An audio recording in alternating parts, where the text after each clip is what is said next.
You are looking live at Cleveland Stadium, where the Browns must fight the Vikings and a wind chill factor of 20 below zero to maintain their shot at a fifth straight playoff appearance. But they're going to need a big game from quarterback Bernie Kosar, who's been nursing that sore right elbow. Now, Minnesota's backfield star, Herschel Walker, is also ailing. He has a dislocated toe. But the Vikes are only one win away from clinching their first Central Division title since 1980. With a wind chill of -9, it's relatively balmy over in Chicago's Soldier Field. The Bears, who are not going to the playoffs for the first time in 6 years, want to see to it that the Packers don't go either. In Green Bay, quarterback Don Majkowski has worked his magic repeatedly this season, but now the Pack still need one more miracle to make the playoffs. And inside the warm Pontiac Silverdome, the Lions welcome Tampa Bay. Detroit, with 3 victories in a row, is now, believe it or not, one of the hottest teams in the league. And running back Barry Sanders, who led the NCAA in rushing last year en route to the Heisman Trophy, now leads the NFC with over 1,200 yards, and he should be a shoo-in for Rookie of the Year. Last night, in a surprising change of events, Denver assistant coach Mike Shanahan has decided to turn down the head coaching job at the University of Kentucky. I'll tell you why he chose to remain with the Broncos. Last season, Sam Weish coached the Bengals into the Super Bowl. This season, Cincinnati is 7-7 and 1 loss away from elimination. We'll talk with Sam about his team and the trouble it's having. If there's one place happy to watch Sam Weish sink, it's Cleveland. Last Sunday, Weish installed the entire city on the PA system at Riverfront Stadium. I spent some time in Cleveland this week, and you'll hear those citizens get their turn to sound off at Sam. All that and more coming up on the NFL Today.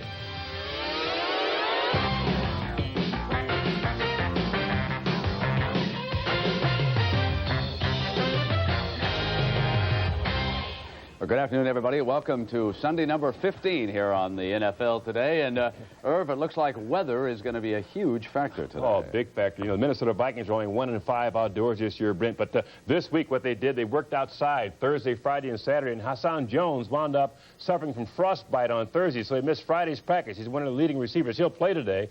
But the Vikings are also going to take advantage of this cold weather, Brent. Defensively, their strategy is to force Bernie Kosar to throw the ball late in the game, because as the game progresses, his elbow stiffens. He won't be quite as effective as a passer. Irv, let's get everybody up to date on the playoff picture now. Only 2 Sundays to go, and yesterday Denver joined San Francisco in claiming the home field advantage for as long as each Western Division champion stays in the playoffs. And of course the Broncos went up over the top 37-0 over the Phoenix Cardinals, and Steve Sewell with the touchdown pass. Now, also yesterday, the Giants clinched at least a wild card, and they applied pressure to Philadelphia in the tight NFC East race. It was a game of 2 4ths and 1. Giants scored, Cowboys did not. What a terrific goal line stand. That's 2 weeks in a row that the defense for the Giants has done it down by the goal line, and that was the tackle by Carl Banks. Now, here's what to look for today. By winning, Minnesota and Houston can wrap up their respective Central Division crowns. Philadelphia, also a win away from qualifying. Now, the Eagles play at New Orleans tomorrow night. Now, Buddy Ryan's squad could also back in today, but they have to have help to do that. Looking at the bigger picture right now, Buffalo, Miami, the Raiders, and the Rams still control their own destiny with a magic number of 2. In other words, win out and you get in the playoffs. Now, the others still alive in the AFC are Cleveland, Kansas City, Cincinnati, Indianapolis, Pittsburgh, and Seattle. In the NFC, there are 2 other survivors, Green Bay and Washington. Now, the last time the Minnesota Vikings captured the NFC Central Division title, that was back in 1980, and ironically, they did it back then also against Cleveland on the next to last Sunday of the season. This was the final play of the game. Do you remember it? The quarterback, Tommy Kramer, the wide receiver, Ahmad Rashad. 3 wide receivers right, Kramer back to pass. He's going deep, down the right side, and it is fought for, and it's touchdown!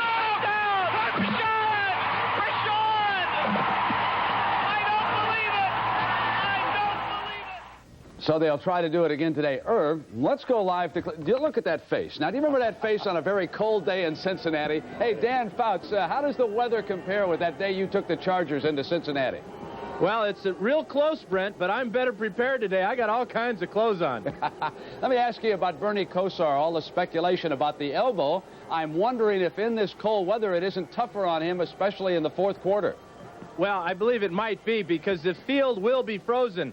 And if he falls on it, it's going to be the problem. It's not a career-ending type of injury, though. It's just a bruised elbow. He's about 90% healthy. He's got a range of about 55 yards. The big problem today is going to be the wind. And as everybody knows, Bernie Kosar is not a real tight spiral type of thrower, so that could give him some problems as well.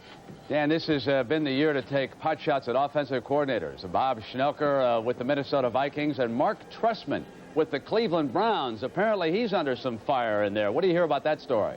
Well, it's kind of appropriate that we have a frozen field because Mark Trestman is on thin ice. But he will call the plays today. He has been under some heat, especially for those interceptions that Kosar threw last week against the Indianapolis Colts. All right, Dan, stay warm. You bet. Okay. Irvin, you spoke to Kosar this week.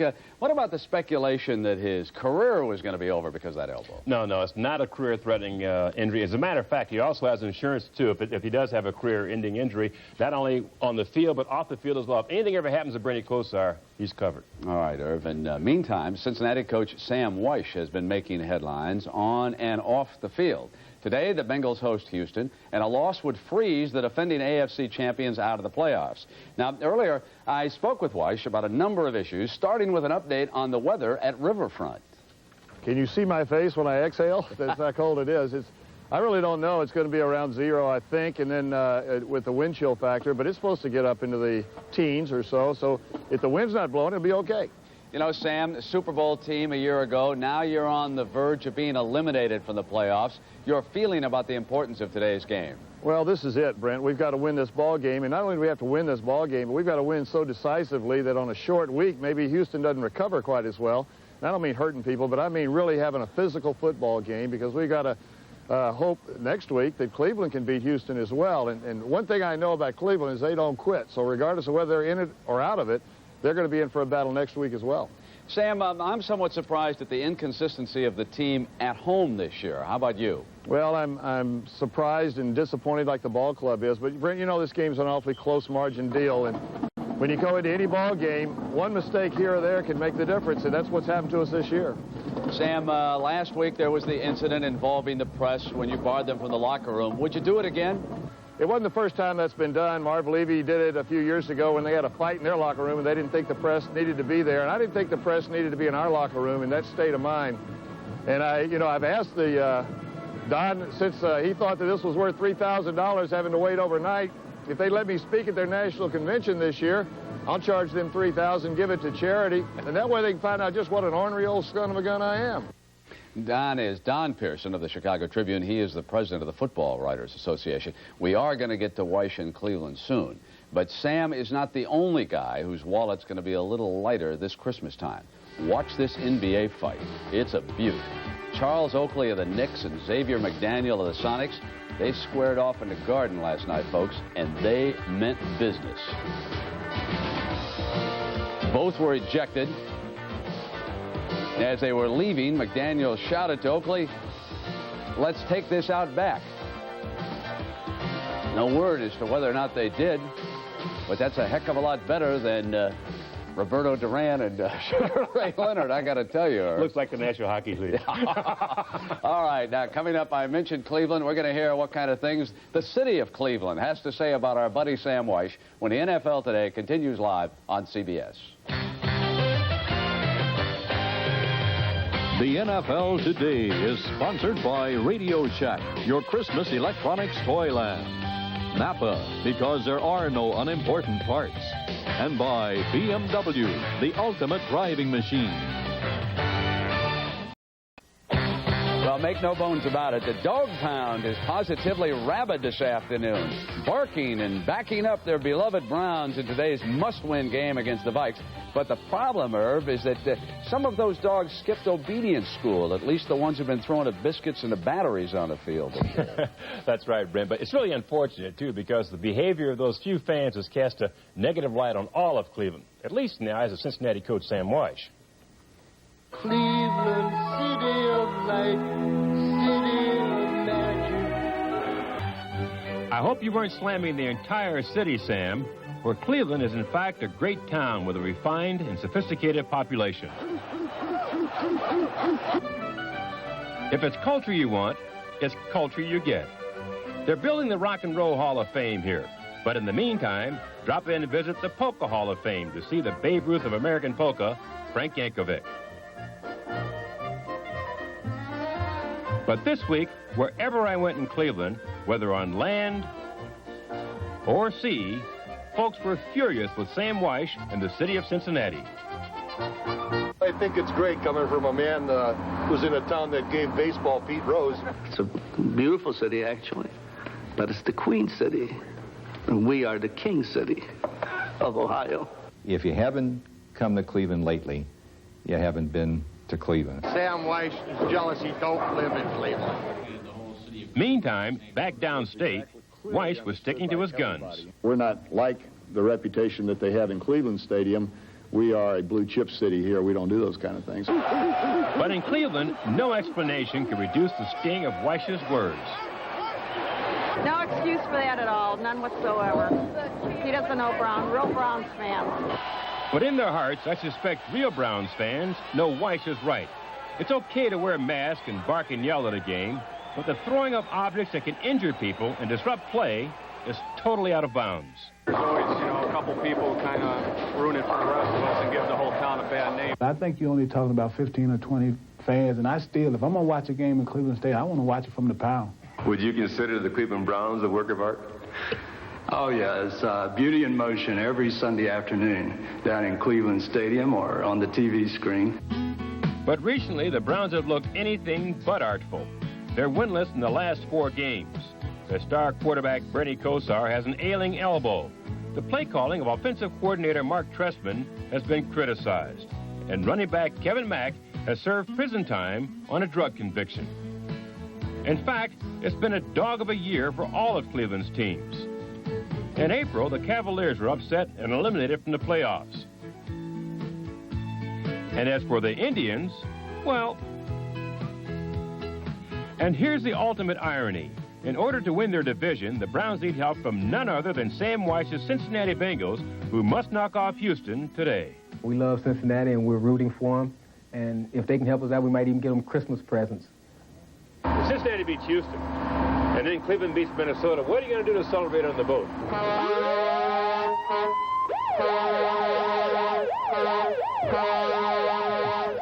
Well, we're going to have a lot of laughs about this, but we do want to clarify that Sam Weish told us again today that his comment about Cleveland was not meant really as a blanket condemnation of that city or its fans. He was referring specifically to those in the stands who were throwing objects on the field. One thing we weren't going to have happen in Cincinnati is the bad PR that's created when you allow things to be thrown onto the field. I certainly didn't say anything against anybody in Cleveland. They've got some of the best fans in the country, support their team tremendously, but they have allowed, and there's no question about it, they allowed things to be thrown on that field and did nothing about it until they got some bad reputation out of it, bad image. And we didn't want that happening in Cincinnati. Okay, I think we can all agree with that. Well, yesterday we took a look at your AFC coaches poll. Let's check in on the NFC coaches. You're not buying Weish. That's a cop-out. Because when they put 80,000 people in the stadium in Cleveland, nobody's left on the street. That's the entire population. But yesterday we did the AFC poll, Brent, and it was kind of close, a lot of names in it, but not in the NFC today. Let's look at the coach of the year. A good race here. George Seifert of San Francisco, Lindy Infante of Green Bay, probably the way it should be. But the other category, offensive player of the year, defensive player, rookie. Look at it. Joe Montana dominates. He gets every vote because you couldn't vote for somebody in your own team. Now let's go to the defensive player. Keith Millard dominates, 11 out of the 14 votes. And, of course, the guy that should get rookie of the year, nobody else, Barry Sanders. The only vote to Deion Sanders. And Wayne Font says, you know, I really want to vote for my own Sanders, but I'll make it another Sanders so it sounds like my guy. Do you agree with all that? Well, yeah, except I didn't see any votes for Buddy Ryan as Coach of the Year. I mean, can you account for that? Oh. Why would you ask? Well, Philadelphia guy, I'm shocked. Well, look what the Eagles are doing. Gee, well, the thing about Seifert, you know, well, he had a good team and this and that, but the way he had prepared a team during the week and focused on each game, I think he did a great job because it's so easy. I'll throw something out. How much of that is a negative Bill Walsh vote, that they felt he got too much credit for the success of that team and now another coach has stepped in there?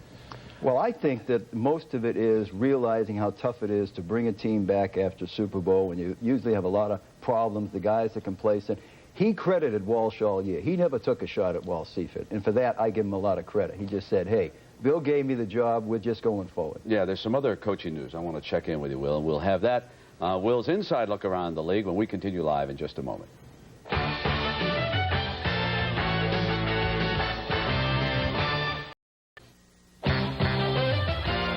Some great careers are winding down these December days. Brown tight end Ozzie Newsome, he was honored just moments ago in Cleveland. He's going to be calling it a career at the end of this season. And here are 5 others who are pondering retirement, and some good names there, too. Now, some late-breaking news regarding Mike Shanahan. Is he or isn't he going to Kentucky? He isn't going to Kentucky, Brent. You know, he said in the show yesterday he had the job if he wanted it, but before he'd take it, he wanted to talk to Denver owner Pat Bowlen, and of course Dan Reeves, the head coach, after Denver played yesterday. Well, Kentucky scheduled a press conference for right now, but instead they're going to have come out and say, hey, we're just going to form a committee to look for a new coach because Mike called up last night and said, I can't take the job. Now, I understand from Mike's friends what happened was Pat Bowlen and Reeves talked to him after the game and said, you could have a great future here. In fact, you know, Dan's going to retire someday, and you could be the guy. They didn't promise him the job, but they led him to believe he's going to have a great future in Denver, so he's going to stay with the Broncos. You know, Will, Broncos got help from a rookie, Bobby Humphrey, supplemental draft. How about the list of the seniors who are eligible? We've talked a lot about underclassmen, but what about the guys who are coming out for sure? Well, you know, Brent, there were 2 big scouting combine meetings this week in the country. Virtually all the teams were involved. And what they do is grade the players like after the college version of the regular season. And here are some of the guys who will be in the top 10. Remember now, these are seniors. And, of course, one of the things discussed in these meetings were the possibility of juniors that might come out. There's the second half of the top 10 right there. These people think that anywhere from 20 to 40 underclassmen might come out next year. And if they do, there could be a problem. Like Mike Lynn of the Vikings told me if that many come out, he thinks Paul Tagliabue, the commissioner, should definitely go to court and try to stop it. Hard to deny the right to make a living under our current laws, but that'll be interesting. What about Plan B free agency? A lot of teams did get help that way last year. They did. And in the mail right now are letters from the NFL office. The teams are going to get them tomorrow morning saying officially we are going to have Plan B free agency again next year. On February 1st, you're going to have to protect 37 players and let the others go to free agency. And when I left here yesterday, I went over and watched the Cowboy game at Giant Stadium. Jerry Jones, their owner, told me we're going to go big into the Plan B market because some teams last year helped themselves that way. Coaching market, Will. What about Atlanta? Well, I think Atlanta, you know, they're talking to Steve Spurrier, but what they're going to do, from what I understand, is wait until the season is over so they can talk to some top NFL assistants. And what they really want to do down there is find an offensive type of coach that can work with their young quarterback, Chris Miller, and bring him around. All right, and we're going to continue live with the NFL Today on CBS in just a moment.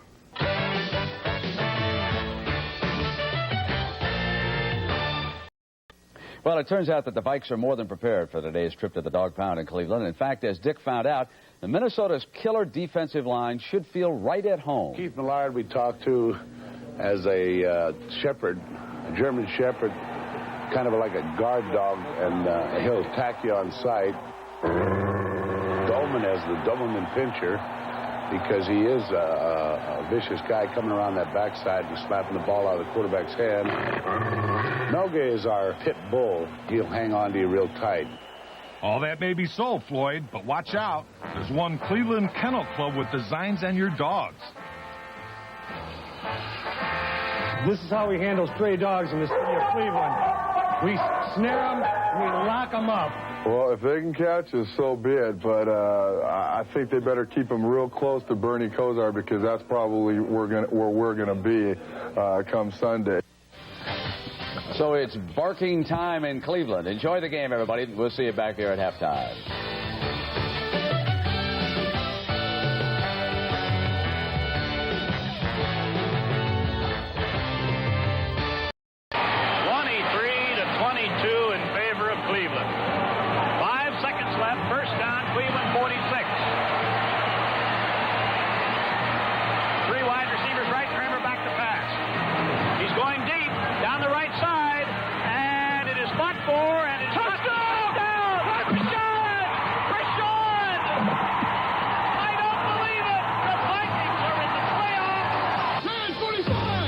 The Minnesota Vikings have not laid claim to a Central Division title since that game in 1980.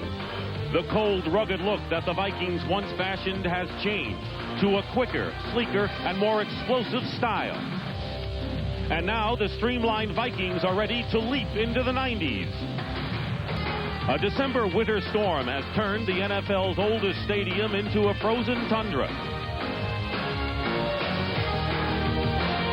And now, in the house of slaughter, Webster that is, the Cleveland Browns must rise to the occasion and keep their playoff hopes alive.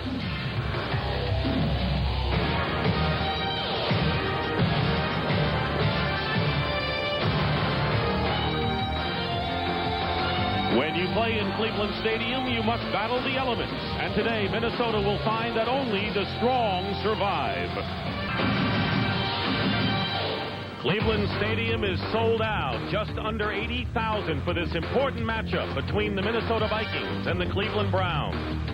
Weather is a story. 10 inches of snow fell in the Cleveland area on Friday. This morning it was -7, the coldest it's been in nearly 40 years. But the fans have come prepared. The temperature right now is up to 10 degrees, the wind chill -18, and the field is solid frozen. The Minnesota Vikings are fully aware that a victory for them today or a loss by the Packers against the Bears will give them that division championship. And in the AFC, the Cleveland Browns do not control their own destiny. They need a victory desperately today and a Houston loss to Cincinnati to just keep them alive until the final weekend next Sunday. Hello again, everyone. I'm Dick Stockton along with Dan Fouts. This game is truly a throwback. We were talking about before the age of indoor stadium and artificial turf. That's what we have today. And in talking to Jerry Burns and all the Minnesota Vikings yesterday, what were your impressions for them coming into this game, Dan? Well, when you combine the fact that they have the #1 defense in the league and this field and the wind chill factor and the wind and everything, the problem is going to be the defense. Can the Cleveland Browns get any offense going against Goldman and Millard? But the one uneasy feeling I have coming into this ball game is, do the Vikings want it as bad as the Browns do? Remember, the Vikings have 2 shots at that magic #1. Now, the Browns don't have 2 shots at all, and the problem for them has been a desperately terrible offense the last 4 weeks. They have tied 1 and lost 3. Bernie Kosar is starting at quarterback. They thought about Mike Pagel. Kosar starts for the Browns. Your thoughts on that? Well, Bud Carson will not hesitate to change Bernie Kosar if he gets off to a slow start. But the Browns have great defense as well. But it's a key for Bernie Kosar to be the starter, Dave, because he's going up against the best defense in the entire league. And the Browns have won the toss. There is Rich Carlos, barefoot and all, will be kicking off. Eric Metcalf, the impressive rookie, is deep for the Browns. And we're underway, and it'll be Metcalf inside the 10. Metcalf with a terrific return brings it out close to the 40-yard line, where Mark Dusbavek makes the stop for the Vikings, a 30-yard return.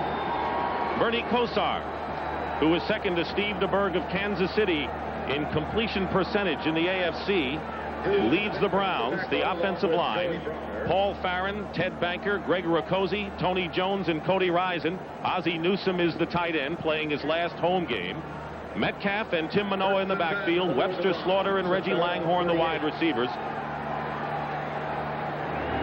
It'll be 1st and 10. And carrying the ball is Barry Redden, who starts, and we'll see a lot of action at the tailback position.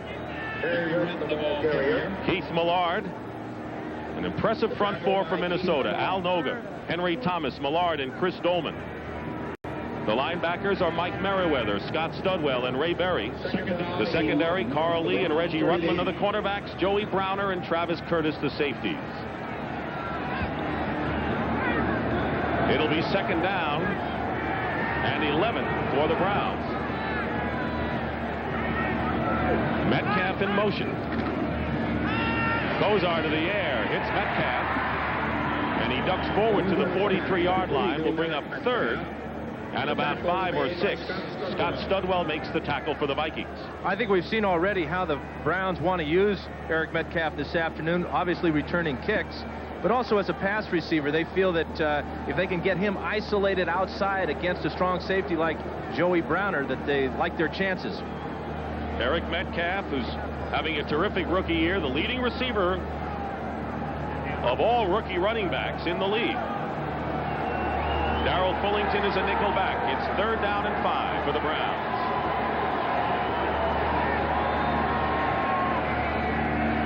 And Kozar will call a timeout.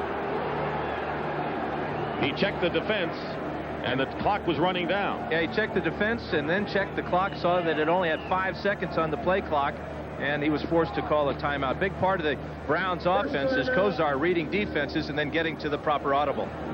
Bud Carson, the head coach, Mark Trestman, the offensive coordinator, and the Browns have used a timeout. First year as offensive coordinator is Mark Trestman, who was with Bernie Kosar at Miami and has come under fire because of the terrible offense the Browns have experienced. He is the man on the hot seat today, and there's a lot of question as to whether he'll be back in that position next year. Not on the hot seat, but as offensive coordinator. 4 wide receivers on 3rd down and 5. Kozar has protection, and his pass is incomplete. It was intended for Reggie Langhorne. And that will bring up 4th down, and the Browns will have to kick it away. Well, what we've seen so far is a couple of passes by the Browns, and the front 4 of the Vikings has not gotten anywhere near Bernie Kosar. Very tough to rush the passer on an icy field like we have today. Brian Wagner will kick. He's had 24 of his punts inside the opposition 20-yard line. That's Leo Lewis standing back to receive for the Vikings.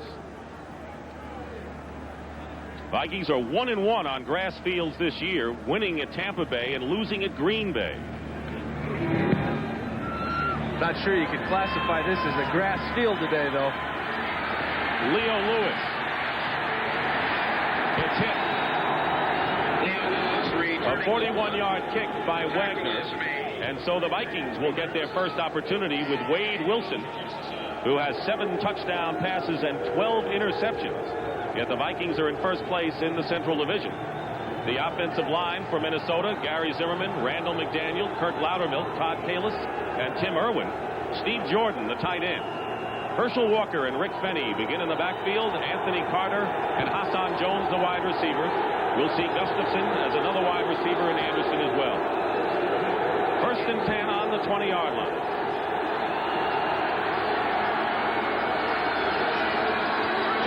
Walker goes in motion outside. Wilson, flush from the pocket, and the ball intended for Carter is tipped away, and a fine play made by Mike Johnson, the linebacker. Ball was deflected up in the air, and Thane Gash came within an eyelash of picking it off. There's the middle linebacker, Mike Johnson. He gets there as the ball does. Nice job of knocking the ball up in the air, and look how close Gash gets to it as he puts just his left hand on it. 2nd down and 10, and of course, you're not surprised that the Vikings will put the ball up in the air even in these weather conditions. Well, Bob Schnelker, that's his philosophy. The worse the weather, the more he wants to throw it.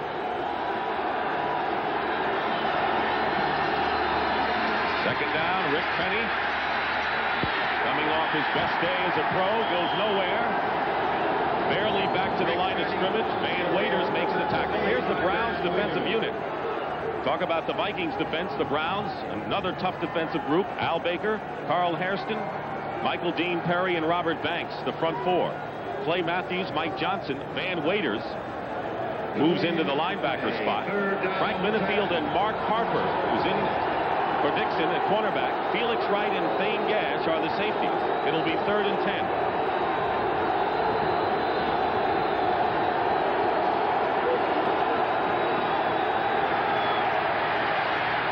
Wilson with time. Runs and just gets a couple. Robert Lyons, one of the nickel backs for the Browns, makes the stop. So each team has had a chance, and now it'll be Minnesota's turn to kick it away. The Browns excel at the nickel defense. That time they only had 3 down linemen in the game to rush the passer. In fact, they took out one of their best pass rushers in Bubba Baker. Their philosophy is to drop 7 or 8 men and make Wilson try to make the big throw in the zones. Gerald McNeil goes deep for the Browns.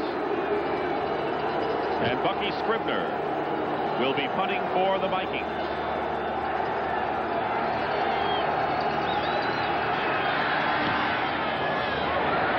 End-over-end kick, and the Browns are going to let it bounce. They'll get good field position no matter when it stops. And it is down by the Vikings. And they will mark the ball at about the 36-yard line. A 39-yard kick. They've come prepared, the fans, for the cold, inclement weather. 10 degrees in Cleveland. The wind normally blows heavily off of Lake Erie, but right now the wind is not a factor as the Browns get set to go on offense in good field position for the second time. One of the things these fellas on the sidelines have to be careful of is not to catch these capes on fire on those gas heaters. A lot of times those guys will try to get so close to the heater that the capes will start to melt. Sort of a different version of the hot foot. Bernie Kosar, he too has come under fire along with Mark Trestman and Bud Carson for the Browns' inability to mount an offense as of late. They start from the 38-yard line. Kevin Mack is in the backfield. On first down, Kosar's pass is caught. Reggie Langhorne makes the reception, and it'll be enough for a Browns first down just shy of midfield. Good for 12 yards. Carl Lee makes the stop. Well, Reggie Langhorne is the Browns' possession receiver. He should be featured quite a bit today because teams like to double the other wide receiver, Webster Slaughter. But Kosar, under heavy pressure from Henry Thomas, put the ball right on the money. Reggie Langhorne with a terrific season. Webster Slaughter has been their ace, however. Barry Redden and Tim Manoa, a new set of backs in there. 1st and 10 at midfield for Cleveland. Kosar going deep on first down, and he overthrows the intended receiver, Webster Slaughter. Double covered that back there by Reggie Rutland and Travis Curtis. Well, Slaughter really is their long ball threat. He has receptions this year of 97, 80, and 77 yards. So he obviously will have the attention of the secondary of the Vikings. Two scores we'll be watching closely today, of course, will be the Green Bay-Chicago game and the Houston-Cincinnati battle. And, of course, the Bengals have jumped up in front of Houston 7-0, which is good news for the Browns. 2nd down and 10.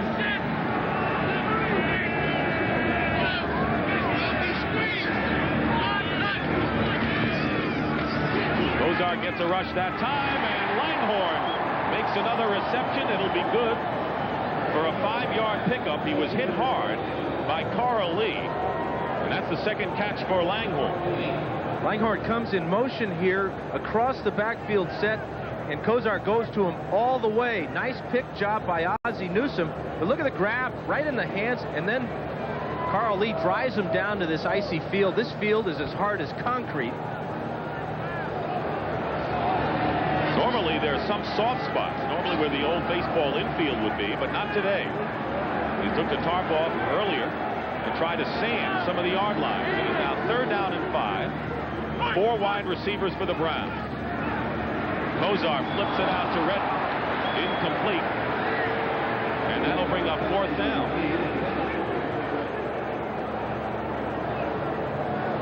So the Browns got into Viking territory. Couple of receptions, and they'll have to kick it away. Brian Wagner comes into the game, and again Leo Lewis goes deep for the Vikings. No one expected a high-scoring affair today. Field position is really going to be a key today, and so far the Browns have had it. Now it's up to this man Brian Wagner to pin the Vikings deep in their own end. Leo Lewis. The Vikings practiced outdoors most of this past week. High snap. Fair catch called for by Lewis, and he's got it at the 12-yard line. So once again, the Browns have pinned the Vikings in as Minnesota goes on offense for the second time in a scoreless first quarter. Cincinnati 7, Houston 0. No score here in Cleveland. We know about Bernie Kosar's elbow problems, but he also has a hand injury, and it's already bleeding early in this game, Dan. Noticed yesterday talking to him that he had this scab on his hand, and he has not been pressured that much, but when Henry Thomas got to him the one time, drove him to the ground and broke that scab, and he's bleeding. Wade Wilson brings out the Vikings from their 13-yard line. Operating from the I formation, the pitch to Herschel Walker in his first carry of the game gets him nothing. Browns figure that Walker should be a big threat today. Michael Dean Perry makes the stop. But that's one thing the Browns want to do with Herschel Walker today is try to surround him and then reduce his enthusiasm, in the words of strong safety Felix Wright. Now, I said, what do you mean reduce his enthusiasm? Well, we're just going to try and hit him with everything we got, make him start thinking about that bad foot, make him start thinking about the bad weather, and make him start thinking about how ineffective he's been the last couple of weeks. He's had a dislocated toe, didn't play last week, lost a yard, second down and 11, and the quick handoff that time to Rick Fenny, and again the Browns stopped the run as they've had most of the season. Last couple of weeks, however, a couple of runners, Barry Sanders and Eric Dickerson, got big games, but normally the Browns snuff him out. Well, Big Daddy Carl Hairston, he's a veteran, and now what the Vikings want to do is they want to try and trap. You see the cross blocking in the middle there. Randall McDaniel came across, tried to knock Big Daddy away, but Hairston's seen so many traps in his day, there was nothing there for Fenny. Hanford Dixon did not start. He hasn't been into the game yet. Third down and 10 on the 13. Wade Wilson has time. Penalty marker down. Hassan Jones, the intended receiver, and the pass is incomplete. Tony Blaylock knocked the ball away, but there's a flag down, and we'll hear from the referee, Fred Wyant. It'll be against the Vikings, holding, and half the distance, but it'll be fourth down. Holding, number 63, declined, fourth down. Kirk Loudermilk, the center. Jerry Burns shaking his head on the Minnesota sideline. Well, he's seen Loudermilk get called for holding calls a lot lately. 2 last week in the first quarter against Atlanta, and now 1 here in the first quarter. So he doesn't want to see any more of that from his center. Bucky Scribner will be kicking from a yard in the end zone, keeping his hands as warm as he can. There's Gerald McNeil.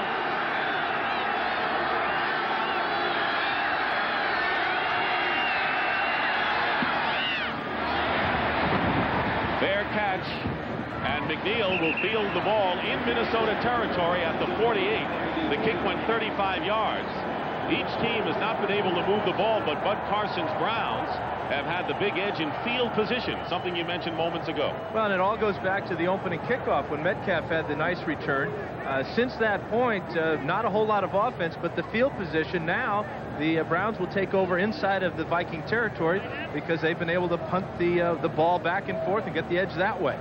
Talked about the wind, which has not been a big factor thus far. Normally the wind affects passes out on the flat, the left or the right flat. And it affects the field goal kickers a great deal.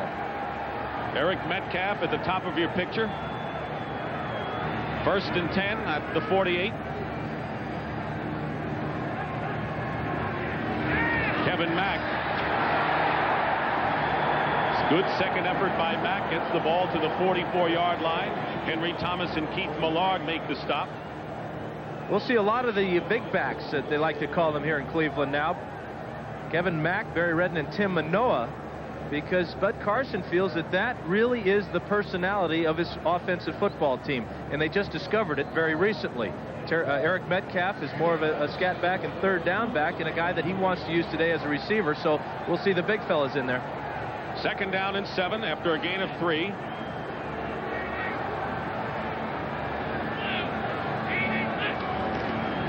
On the draw play, here's Kevin Mack. And Mack, close to first down yardage, is finally hit at the 40. Scott Studwell and Joey Browner, but Mack looking good.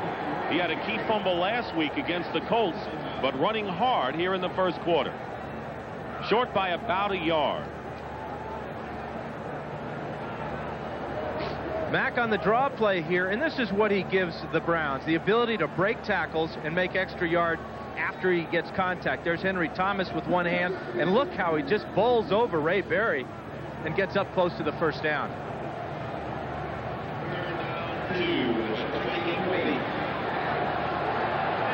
Third down and 2 at the 40. Tim Manoa in motion. And Mack gets thrown for a loss.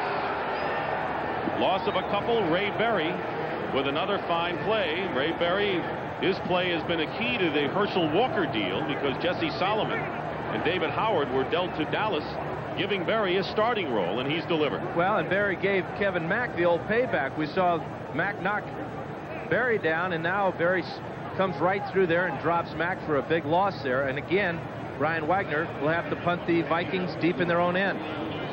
Brian Wagner will kick again. And Leo Lewis back to the 10-yard line.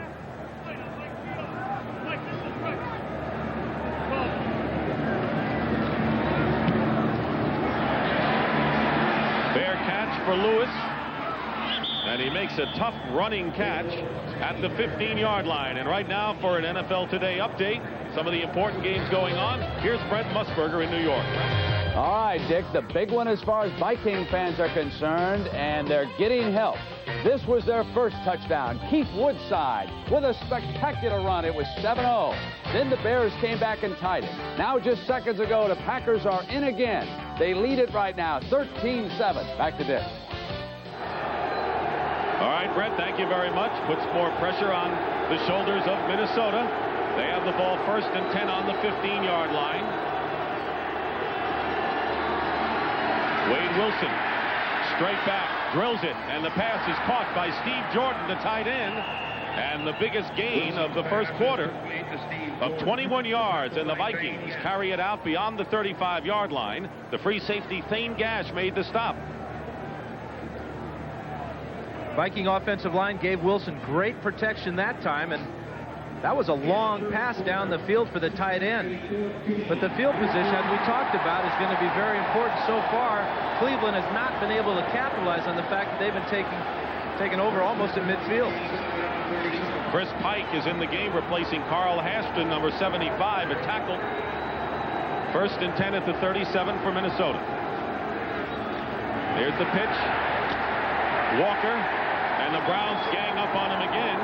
Mike Johnson was the first man to get to him.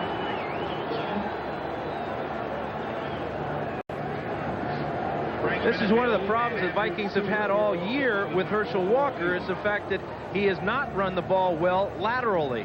When he gets his speed up going north and south on the football field, he's a lot more effective. But there is the gang tackling again by the Browns, trying to reduce some of that enthusiasm. He gained 148 yards, Dan, in his first effort, but you see, as the season has gone on, his effort has dwindled, and now they are going away from directing their offense toward Walker and making him adjust to them. 2nd down and 11. Design rollout for Wade Wilson. The pass intended for Hassan Jones was low, and Frank Minifield was the defender on the play, and that'll bring up 3rd down. One thing that's always puzzled me about Bob Schnelker and his play selection is why he doesn't get the ball more often to Anthony Carter. I played with a couple of guys with the same type of talents in San Diego, namely John Jefferson and Wes Chandler. And we always felt that if we could get those two guys going early in the ball game, that they would give us a tremendous emotional lift. Anthony Carter is a very talented man, and one that seems to play well in these types of games. 3rd down and 11.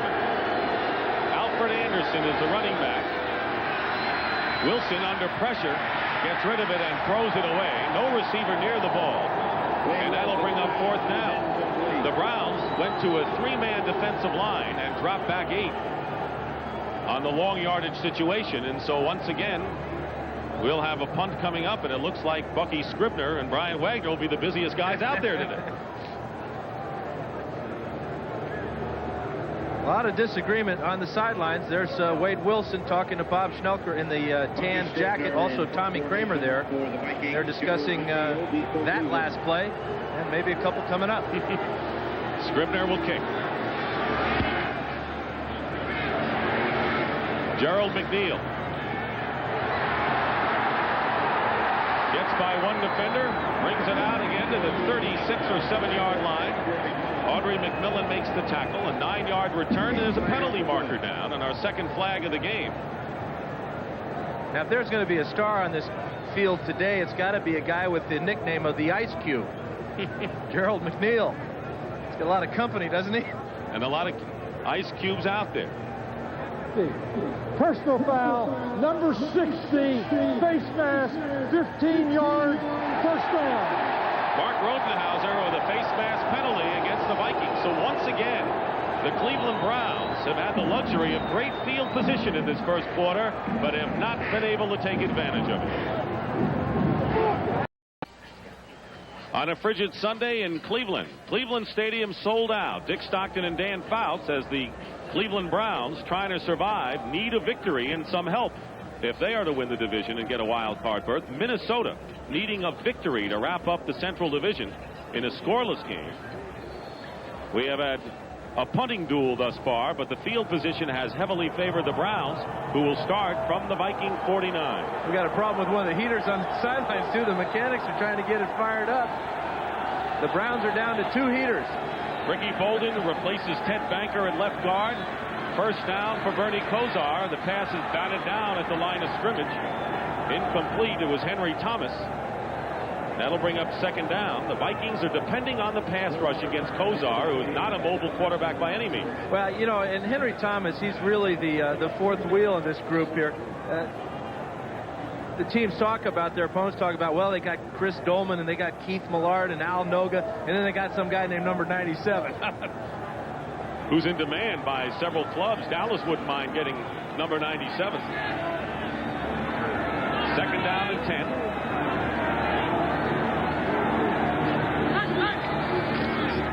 Kevin Mack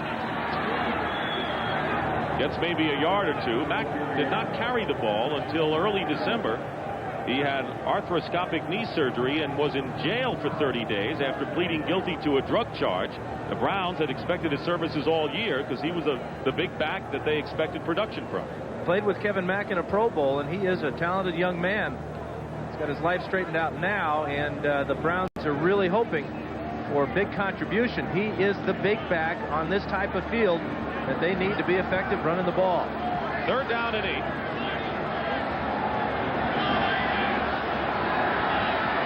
Moving Keith Millard around on the defensive line for Minnesota.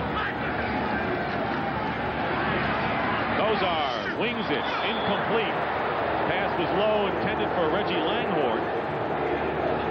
That'll bring up fourth down. The big problem Kosar had that time, he wasn't able to step up into the pocket because Chris Dolman was coming. Dolman is at number 56 from the right side of our screen. He comes inside against Paul Farron, and there he is just hitting Kosar, who was unable to step up. Dolman coming in with 17 sacks. But did you notice how Kosar fell on his elbow? That's been a problem for him the last couple of weeks. A lot of swelling in that right elbow. 7th punt of the game coming up already. Brian Wagner kicking. Leo Lewis is deep. Lewis is going to let it roll, and the Browns will down it at about the 17-yard line. Mike Oliphant, kick went 30 yards. Scores important today in Week 15. Packers lead the Bears 14-7 in the first quarter. Cincinnati over Houston 14-0, and they're announcing, and on purpose, only if Cincinnati's leading to the crowd here in the game. And they've announced at one time when it was 7-0, the place went crazy. We should expect to hear this 14-0 score pretty soon.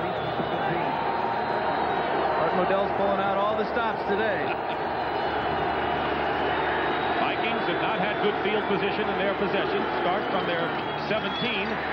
Pitches to Rick Fenny. Cuts upfield nicely, and a nice gain by Fenny.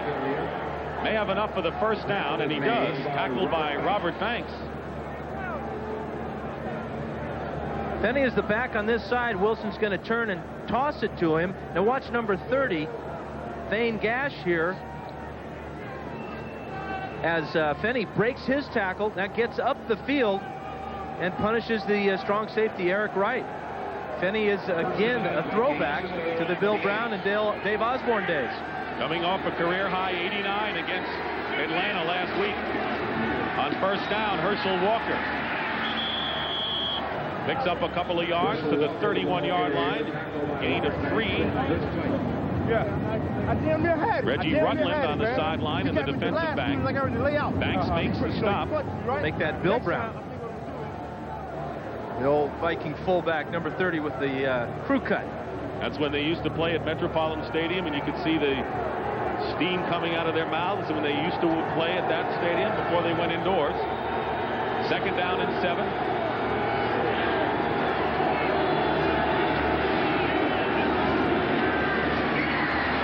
Here's Fenny. That's the kind of running attacks the Vikings like to run, the traps, more than out of the eye, and that was Mike Johnson making the stop. So the Vikings keeping the ball effectively on the ground will have 3rd and short coming up at the 37-yard line. It was about 3 weeks ago that head coach Jerry Burns and his coordinator Bob Schnelker put their heads together and figured out, hey, listen, we got to get back to what we do best, and that's our offense. That's throwing the ball to these talented wide receivers and running traps and draws, and we'll just let Herschel catch up to us next season. 3rd and 1. Penny. And Penny's going to be stopped as the Browns clog the middle, and with help from free safety Thane Gash, who supported the run, Van Wader's also involved. A real battle up front here between Tim Irwin, number 76, and number 60 of the Browns, Bubba Baker, and that's where they're running this ball. Great job, though, by Clay Matthews as he broke inside and kept Herschel Walker from putting a good block on him and was in on the tackle. Another all-pro play for Clay Matthews. They're going to measure.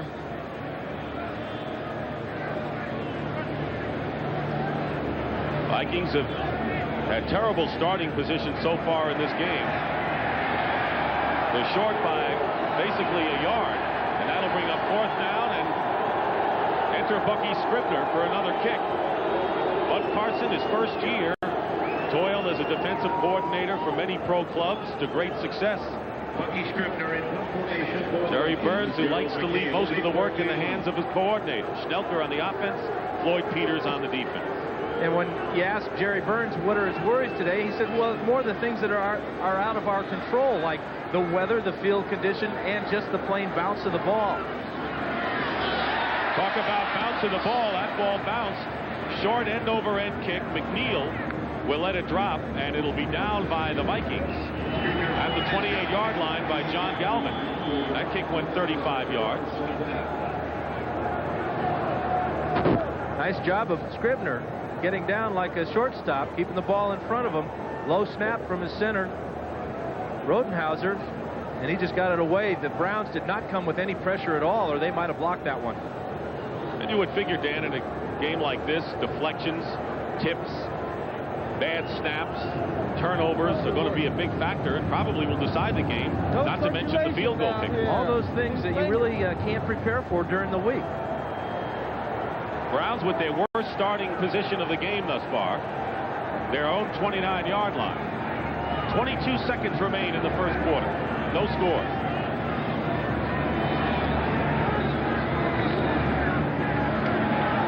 Kevin Mack just beyond the 30. Scott Studwell and Chris Dolman combined to make the stop. Browns have averaged only 9 points a game in their last 4 contests. They were 7-3 at one point, riding high. They tied Kansas City here and then lost their last 3. And that ends the first quarter here at Cleveland Stadium. No score between the Minnesota Vikings and the Cleveland Browns.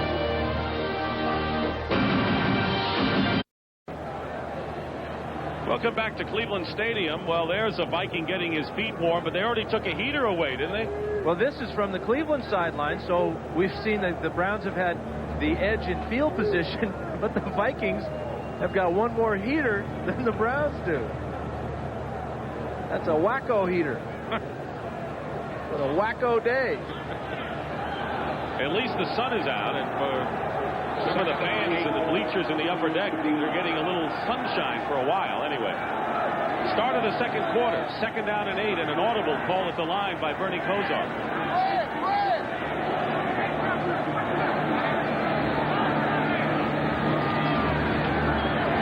Kosar has it tipped again.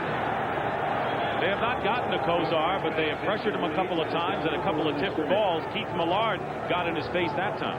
Well, Bernie is 6'5", and he gets a lot of balls knocked down at the line of scrimmage because as you watch him deliver this ball, look how low it comes. He is a sidearm slinger, and that's why he gets so many balls knocked down at the line of scrimmage. And coming into a ball game like this, the Vikings defensive line knows that. They have very good athletes there on that line. So if they can't get to Kosar, they're looking at him, putting their hands up, and trying to knock it down. He's missed his last 4 passes. 3rd and 8 out of the shotgun.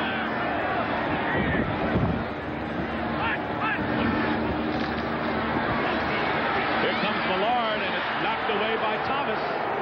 That's the second tip ball by Thomas today, and that'll bring up fourth down. And Kozar's problem that he can't get the ball beyond the line of scrimmage, and now the Browns will have to punt again. Well, this is that old number 97 again. They're going to try and set up a screen by the Browns to Kevin Mack out to the left side. And there's Henry Thomas just coming up like a basketball player, blocking the pass. Millard coming in on a stunt. It's fourth down. Wagner in to kick again. Leo Lewis back deep for the Vikings.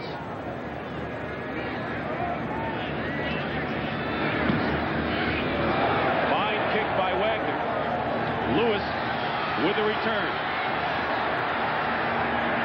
And the Vikings will have pretty good field position for the first time today, but there's a penalty marker down. Keith Jones made the stop for the Browns. That kick went 46 yards and a penalty. It's almost like you're waiting for the other shoe to drop in this kind of game. Illegal block in the back, number 26. First down. Andre McMillan, and this was really the block. It appeared was after Leo Lewis had gone by him. Number 26 for the Vikings there, blocking Oliphant right in the back, and that did spring Lewis, but now it all comes back to the 20. So cancel out what would have been decent field position for the Vikings, and timeout will return. Well, the Minnesota Vikings have a magic number of 1. They need a win or a Green Bay loss. The 49ers have clinched the home field. Giants clinched the playoff berth yesterday. Washington and Green Bay must win today. In the AFC, Denver has the home field all the way. Houston can clinch it today. 10 teams are alive for the 4 playoff berths. Now, for the scores that affect today's game, Chicago and Green Bay are tied in the second quarter. But look at this one. Cincinnati 21, Houston nothing. What about the Cleveland Browns? What an opportunity they have right now, Dan. Well, they really do, and they've played good football so far. It's been a battle of field position right now. They've got the Vikings backed up. Vikings start from their best starting position, and the first pass is tipped and caught by Steve Jordan, the tight end, and his second reception. He caught one in the first quarter for 21 yards. This is good for 15 yards and a first down for Minnesota. I think everybody in the league thinks that Minnesota has the most talented players on their football team, and this gives you an indication of the athletic ability of Steve Jordan, as Wade Wilson had no business trying to get that ball into him. Throws it over Mike Johnson's hands, and Jordan comes up with the big grab. Fumbled it out of bounds, still Minnesota ball. First down on the 35 of the Vikings. Wilson rolls out, and the pass intended again for Jordan off his fingertips, incomplete. For an update, let's check in now with Brent Musburger in New York. Brent? All right, Dick, here's the touchdown pass by the Chicago Bears, and if the Bears win, Vikings are in regardless of what happens. Neil Anderson's got it in the end zone. Pretty catch, 21 yards, 14 all, back to Dick. Thanks, Brennan. A good point by you, Dan. The fact that Minnesota really has 4 shots. They win either today or next week, or Green Bay could lose today or next week, and they're in. And the Browns PA announcer ought to announce that score so the Vikings hear it and maybe relax a little bit. That's right. 2nd and 10. Wilson. Pass intended for Hassan Jones and covered well by Mark Harper. That'll bring up 3rd down. Harper, who's been an outstanding nickel defensive back for the Browns, starting in place of Hanford Dixon. But this is a good matchup for the Vikings because Hassan Jones is a 6-footer, whereas Mark Harper is only 5'9". This ball is very catchable, goes right through Jones's hands, but look for the Vikings to try to take advantage of that height edge that they have at wide receiver. 6 defensive backs for Cleveland on 3rd and 10. Hand off to Herschel Walker. And Walker is going to fight his way out close to first down yardage, and he may have it just at the 46-yard line. Clay Matthews makes the stop on a fine call by Wade Wilson on 3rd and long.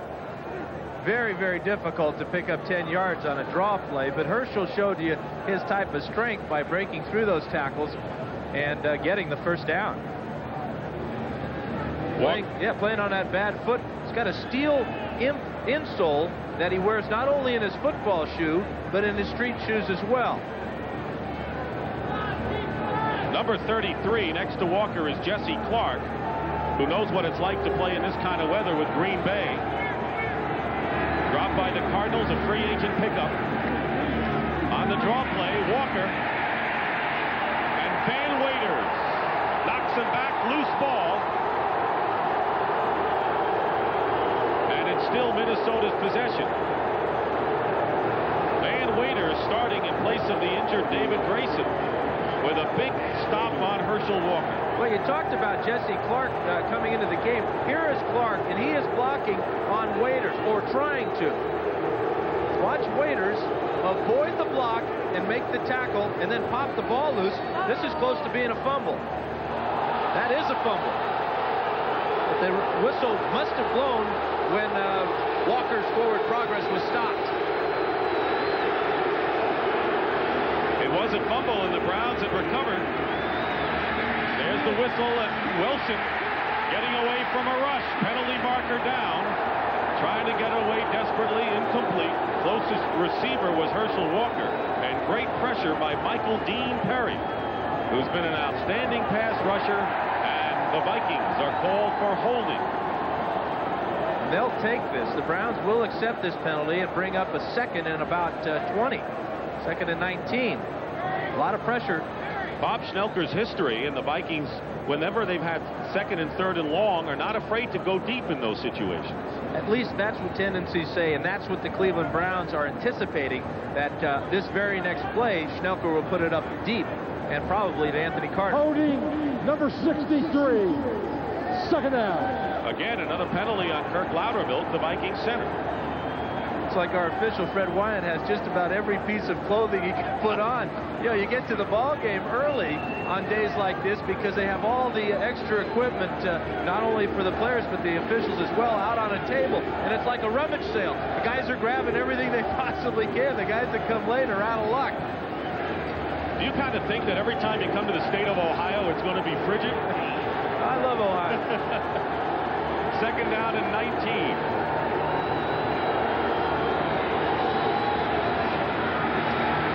Pass is batted down.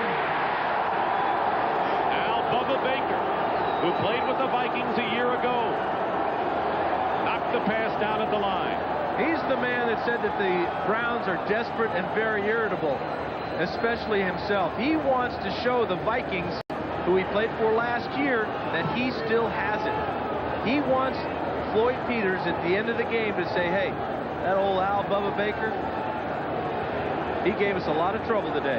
Well, he gave Wilson trouble on that one. Third down and 19. Browns practically in a prevent defense. Herschel Walker.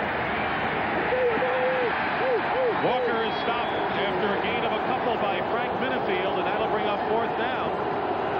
You mentioned at the top, Minnesota's defense could be key today for them, but the Browns' defense has been equal to the task. Well, they're a very proud group, and especially in the nickel situations.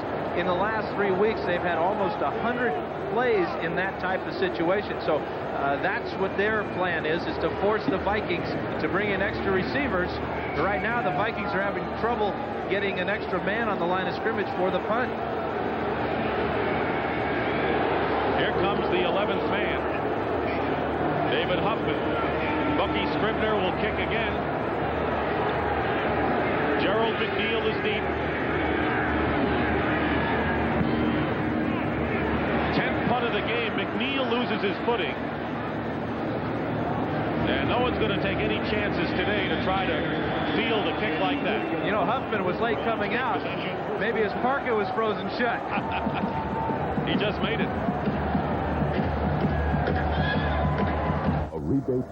Celebrate Christmas weekend on CBS Sports. A winter sports special features 2 major international events. The World Junior Figure Skating Championships and Olympic Superstars of Tomorrow give the U.S. an early glimpse of their dazzling talent. And then the NBA on CBS. The improved Cleveland Cavaliers take a Christmas Day journey to Atlanta to battle Dominique Wilkins and the Hawks. Christmas Day on CBS. First and 10 on the 30-yard line for the Browns.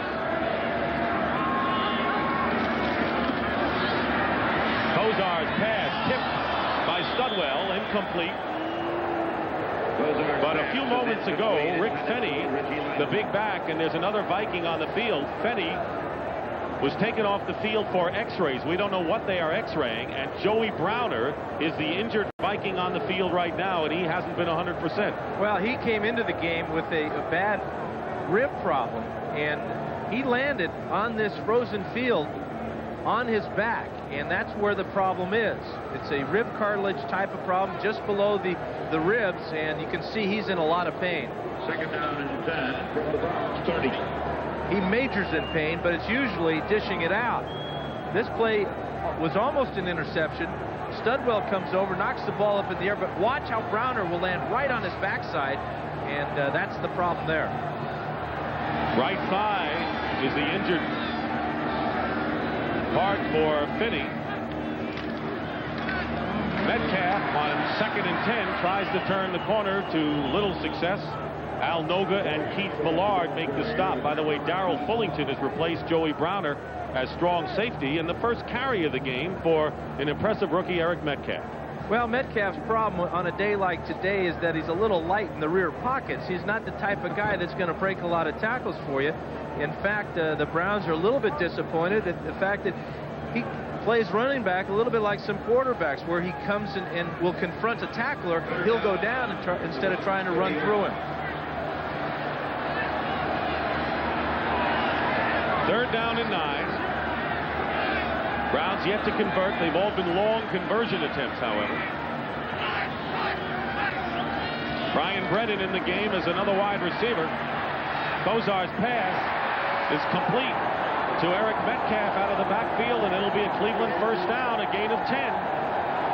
Good ad-libbing by Kozar.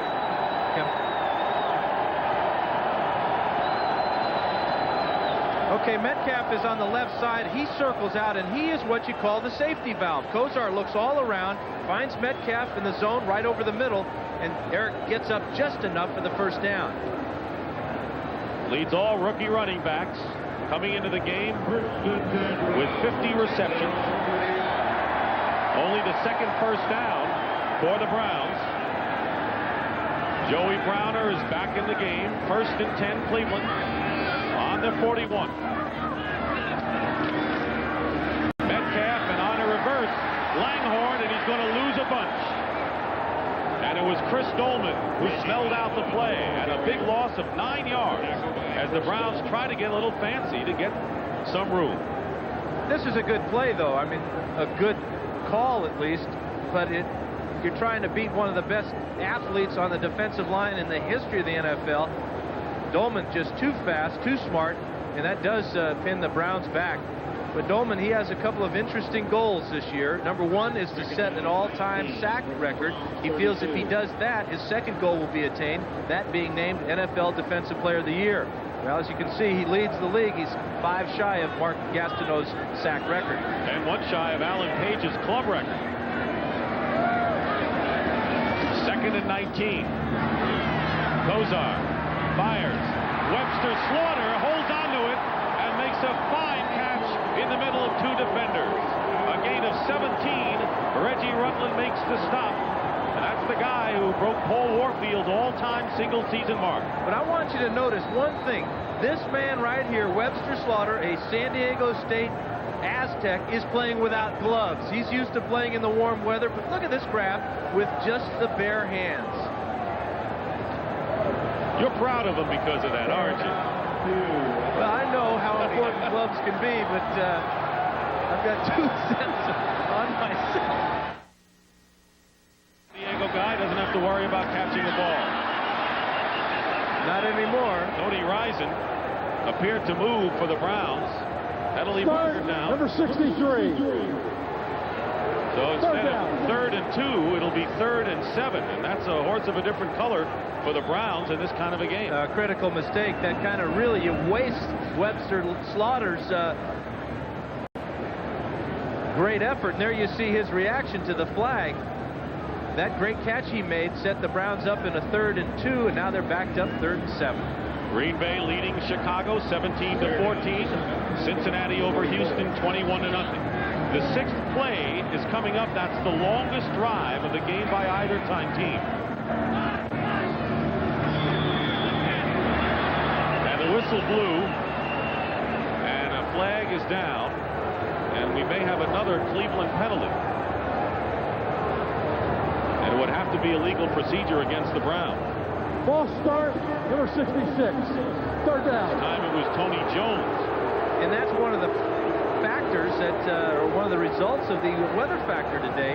It's so cold, it's hard to keep your attention. It's hard to concentrate on the field. That's one of the problems, though, as Mark Trestman tries to come up with a play on 3rd and long after 3rd and 2. 2 penalties that have affected the Browns. Mistakes, turnovers, penalties, and now they're backed up to their own 39. And you talk about home field advantage. Well, in this type of weather, there is no advantage to either team. In fact, the home team players are mad that it's so cold at their own home. They should expect it this time of year.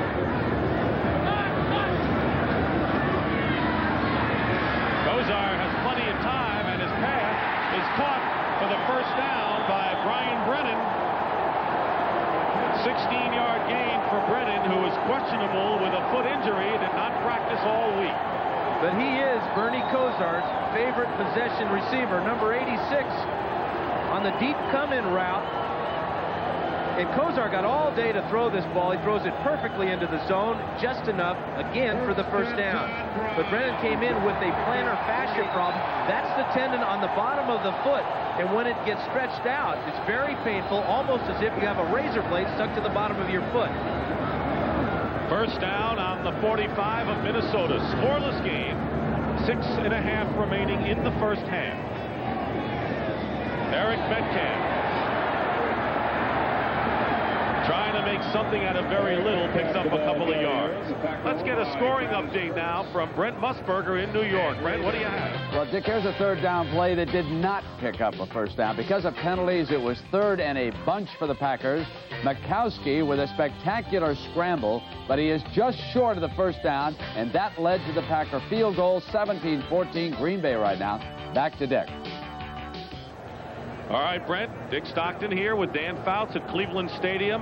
Second down. In a frozen day, temperatures are in the teens right now. No score with that much time remaining in the first half. The Browns have a 2nd and 7 on the 42. Metcalf to the top of your picture. Kozar looking the other way, fires and throws it away. Webster Slaughter was downfield covered by Reggie Rutland. Kozar had missed 6 straight passes before hitting 3 in a row prior to that incompletion. And that last incompletion was a real heady play because he was about to get sacked and saw that Slaughter was down the field, could throw it in Slaughter's direction and not get called for intentional grounding. We have not had any sacks in the game, nor have we had any turnovers, but we've had a lot of tip balls at the line of scrimmage. Yeah, we've had 4 for Minnesota, and Cleveland has knocked down 1 of Wade Wilson's tosses, so maybe we should be keeping track of batted balls instead of sacks today. We will. All right. 3rd down and 7 on the Minnesota 42. Pressure up the middle by Thomas on Kozar, forced to get rid of it, and Langhorne makes the reception. It'll be a Cleveland first down. Carl Lee on the stop. We're seeing some outstanding catches in this cold weather today. We're also seeing a quarterback that is not going to give in to this weather or give in to the pressure of the Minnesota Vikings. Kozar is not your Fran Tarkington out there running around. The most ungangly looking fella playing quarterback probably since I played. Oh, come on. Deepest penetration in the 10th play of the drive coming up. No one ever called you ungangly, that's for sure. Or ungainly.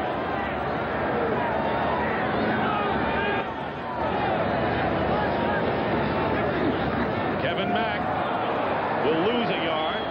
Mack and Barry Redden come in. New set of running backs. Chris Dolman and Thomas Struthers in the game for the Vikings make the stop. Here's Dolman right here. Watch how playing on the other side of the field now becomes a factor. Actually, that's Al Noga, and he slips the block of Kevin Mack or Barry Redden. I'll get him straight here in a minute. 2nd down, 13. But a lot of great athletes playing on the defensive line, showing their ability to play a little matador and says running backs come to try and block him. Browns have gained only 1 yard rushing. Kozar's pass, incomplete. Would have been a tough catch for Webster Slaughter. Kozar's pass, incomplete. And that will bring up 3rd and long. Tremendous year for Webster Slaughter. 61 catches, a career high. Brian Brennan will bring in the play from Mark Trestman.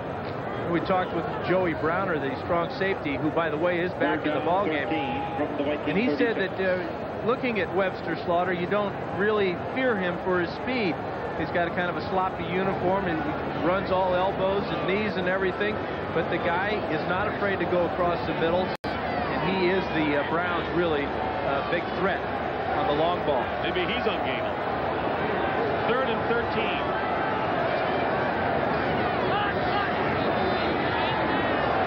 Blitz. Kozar delivers the ball, and it's caught back to the original line of scrimmage by Brian Brennan, but Joey Browner came storming in on Kozar. Just make sure he's all right for good measure. Joey Browner's number 47, and he comes clean from the left side of the screen. Mack trying to get over there, but he delivers a blow to Kozar. Good tight coverage on the blitz by the secondary. McMillan was there all over Brennan. Decision time here, though, now for Bud Carson. It appears they're going to go for it on 4th and 8.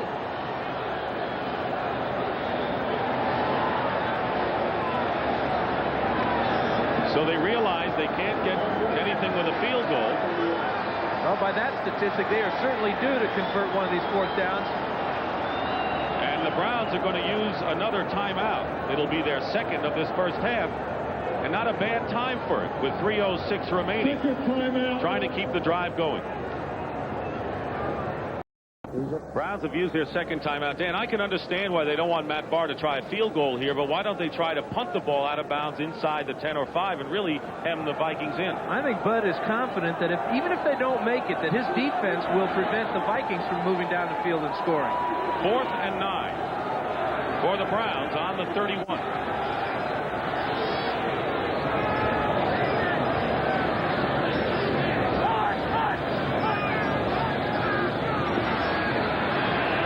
Kozar's pass up the middle, intended for Slaughter, incomplete. And the Vikings will take over on downs. Michael Grimm, an extra defensive back, defending on the play, and looked like Slaughter was there for a while at least. Well, he was there. Kozar just comes up a little bit short. You got to wonder about him in that right elbow of his. He steps up in the pocket well, but the ball just comes in about a yard shy. Well, Bud Carson gave it a shot. Came up gnawed, and the Vikings will take over on downs when we return. You think those feet aren't cold on a frozen turf? Yeah, they talk about quarterbacks having happy feet. Well, that's not exactly what they mean. Those are just plain cold.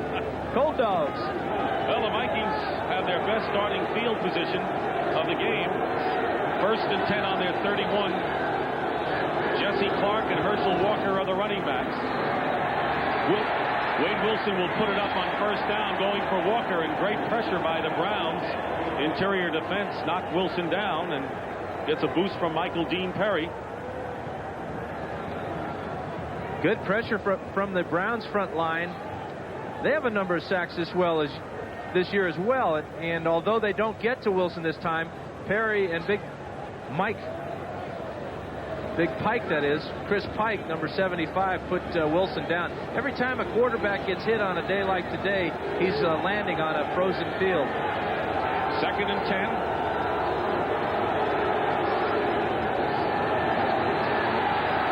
Wilson completes the pass to the 35 to Jordan, the tight end. Van Waiters makes the stop. That'll bring up 3rd down. I want to remind you, at the conclusion of today's game, we will select a player of the game from each team who will be candidates for the National Miller Lite Player of the Week honor. And we get back to Bud Carson's decision to go for it on 4th down. The other factor that had to enter into that decision was the fact that, hey, we're coming to the end of the first half. We're under 3 minutes, and that's not a lot of time to go a long way on a bad day. 3rd down and 6, getting close to the 2-minute mark. Wilson's pass up the middle, incomplete. Leo Lewis was the intended receiver, and Mark Harper was defending. And that'll bring up 4th down. It's the game in which, when I said earlier, waiting for the other shoe to drop, waiting for the big break that will give someone an advantage, and someone has not had anything close to an advantage in this game. But special teams may be the factor, and again, the more times you punt the ball, it's tough for the punting team, but it's also tough for the return team. Our return man, McNeil, will be looking right into the sun as he attempts to catch this ball from Scribner. There's the 11th punt of the game upcoming. Good kick by Scribner.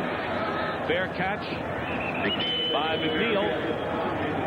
And the 2-minute warning has come with 1:58 officially remaining in the first half. It has been a defensive duel, a punting battle thus far. Not only is everyone trying to stay warm, everything is trying to stay warm, including the footballs they're using in this game. Yeah, I was a ball boy for the 49ers when I was growing up. Never had this problem where I had to go over to the heater to keep the balls warm. What's he want to keep warm, the footballs or his own feet? I guess both. You bet. The Browns take over. They had the longest drive of the game. 13 plays, used up 8.5 minutes, came up empty. And now Cleveland will start from their 33 with 1:58 remaining in the first half.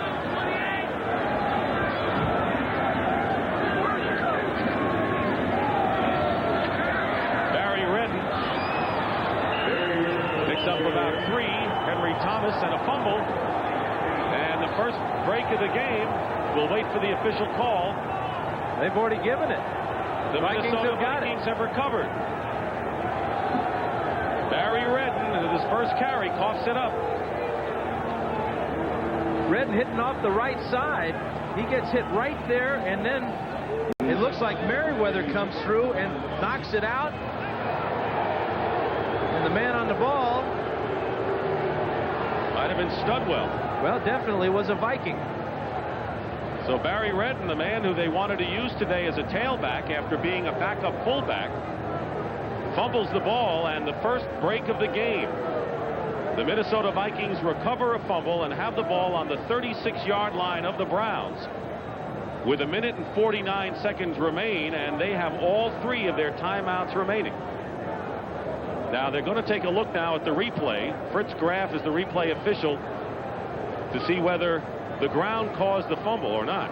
And you notice how well sealed these windows are in the replay booth.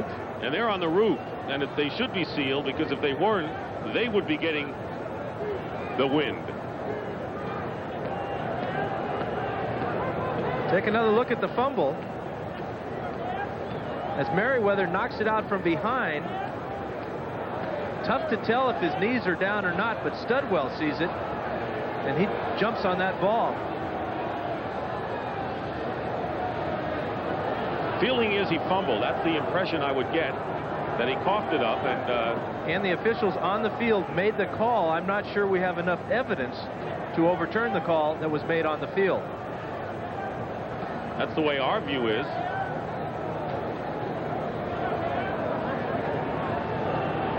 We've had a 30-second delay for this replay look.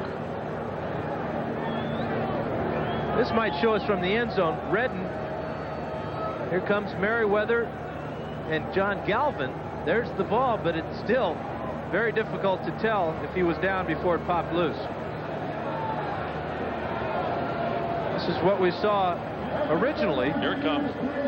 First down. And the play will stand. And because of the fumble, the Vikings find a gift a week before Christmas, and for the first time today, they are in Browns territory. All timeouts remaining. They've got 3. First and 10 on the 36. Can the Vikings take advantage of this turnover? Pitches to Herschel Walker. Goes outside, and the Browns stop him. Eddie Johnson, who's normally a good short yardage backup linebacker, was there to make the tackle. Schnelker's play calling has kind of gone away from the pass, and that's kind of opposite of what he told us as far as his basic philosophy. He feels that the defense is at a disadvantage on the pass rush as well in the secondary. His receivers know where they're going. The defense has to react to their moves. Jesse Clark is in the game in the backfield. Lewis in motion on 2nd and 11. Pass is batted in the air. Incomplete as the Browns try for the interception. Van Waiters almost grabbed it. Michael Dean Perry, however, got his hands on the ball. It'll bring up 3rd and 11. Time remaining is 1:07. Vikings have not used any timeouts. But again, a batted ball at the line of scrimmage. That's 2 for the Browns. The Vikings have knocked down 5 passes, so that's really taking over for the sacks today. No sacks for either team.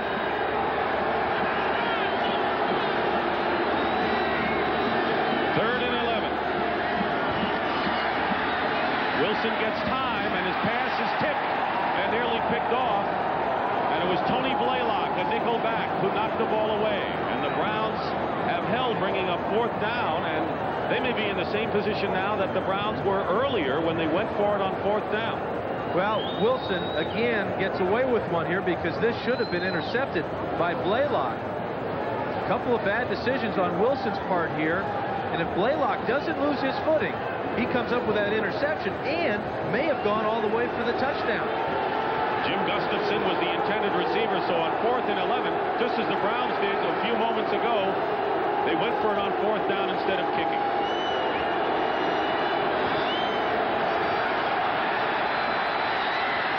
Wilson's pass is caught, and a first down out of bounds. Hassan Jones makes the catch. Now the Browns are arguing that he was knocked out of bounds before he hit the sticks. Vikings say it's a first down. The spot will tell it all.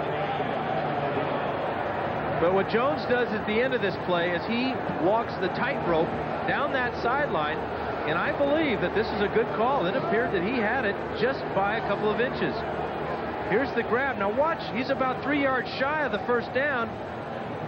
Blaylock comes through and misses, but that left foot was enough for the first down. It is a first down for Minnesota with 54 seconds to go. And maybe more important, they are in field goal range now to try to break this scoreless tie. You might think he's in field goal range, but on this type of field, the closer you can get for the kicker, the better. Right now, it'd be about a 43-yarder. First down on the 27 of Cleveland.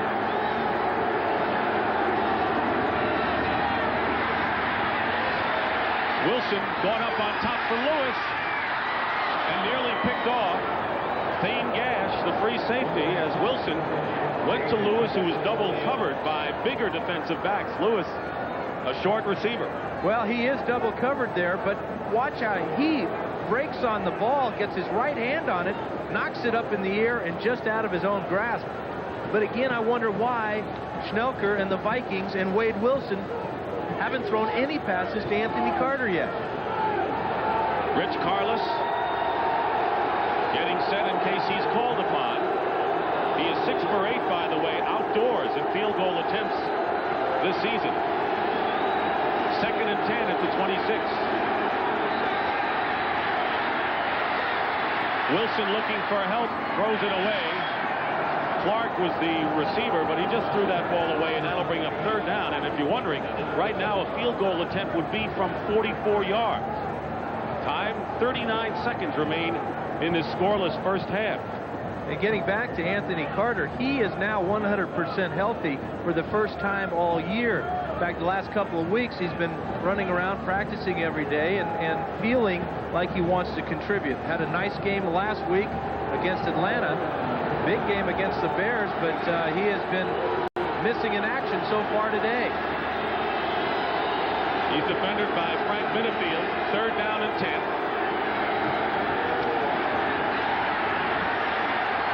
Wilson's pass intended for Hassan Jones, knocked away again by Thane Gash. He has been a very impressive performer in the secondary for the Browns this year, and that'll bring up 4th down. A day like today, these defensive backs, they're not concerned with intercepting passes. They're more concerned with knocking them down. if they had better hands, they'd probably be playing wide receiver to begin with. A day like today, they'd be very happy to just keep their man from catching the ball. You're wondering about the barefoot kicker in this weather. Carlos says, who kicked in Denver, by the way, says, I don't mind. I come on and kick once. I have adrenaline flowing. Doesn't bother me. And then I run to the sideline. 44-yard attempt by Carlos. And the kick is good with 27 seconds remaining. Jerry Burns with a quick clap as the Minnesota Vikings take advantage of a Browns turnover. The kicker, very important for your holder, Bucky Scribner in this case, to grab the ball, obviously, but spin it so that the laces are away from him. Look at the great timing there. Carlos gets into it, needed 44 yards, got 45, and the Vikes are on top. For Carlos, that is his 13th field goal in a row, 2 behind the club record. Benny Ricardo set 6 years ago, and now he'll be kicking off with 27 seconds remaining in the first half. Eric Metcalf is deep for the Browns, number 21 in the middle.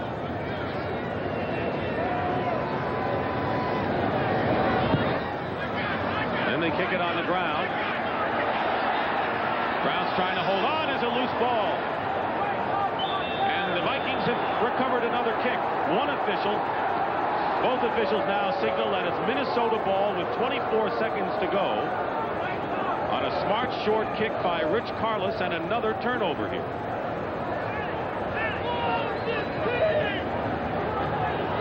And the Vikings are going to have another chance to add to their 3-0 lead.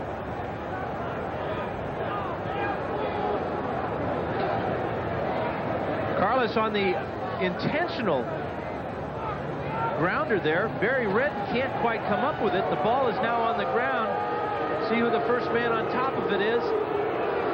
There's a Brown must have gone right over the top of it. Remember, that ball is cold and frozen. Mark Dusbevek, I think, is the guy who recovered it. That's who it is. Well, at least he's got it now. And for Redden, who fumbled just moments ago, leading to Carlos's field goal, it's Redden who muffs the kickoff.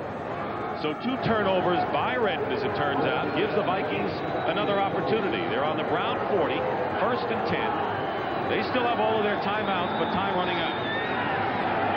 Wade Wilson dumps it off to Jesse Clark.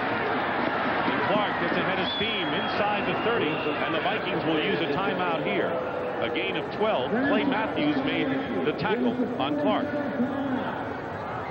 First timeout by Minnesota, trying to get at least in field goal range for another 3-point attempt with 16 seconds remaining.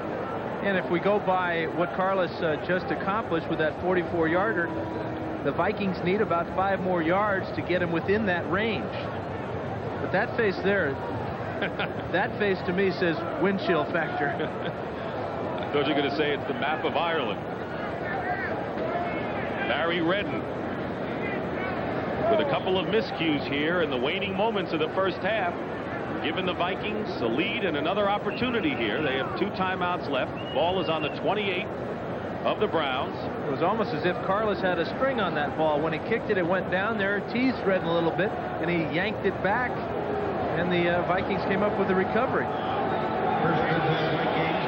Wide receivers to the top.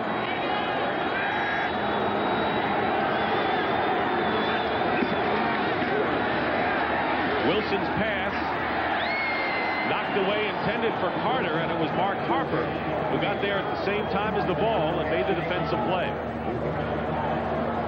Fine play by Harper, as that ball was thrown behind Anthony Carter. It may be cold out there, but the temperature and the tempers are rising. You know, just a second ago, Bubba Baker and Randall McDaniel banged helmets there. Of course, Baker will do a lot of talking out there, talking with his former mates. Bubba with a hello to McDaniel, but now it's back to business on 2nd and 10.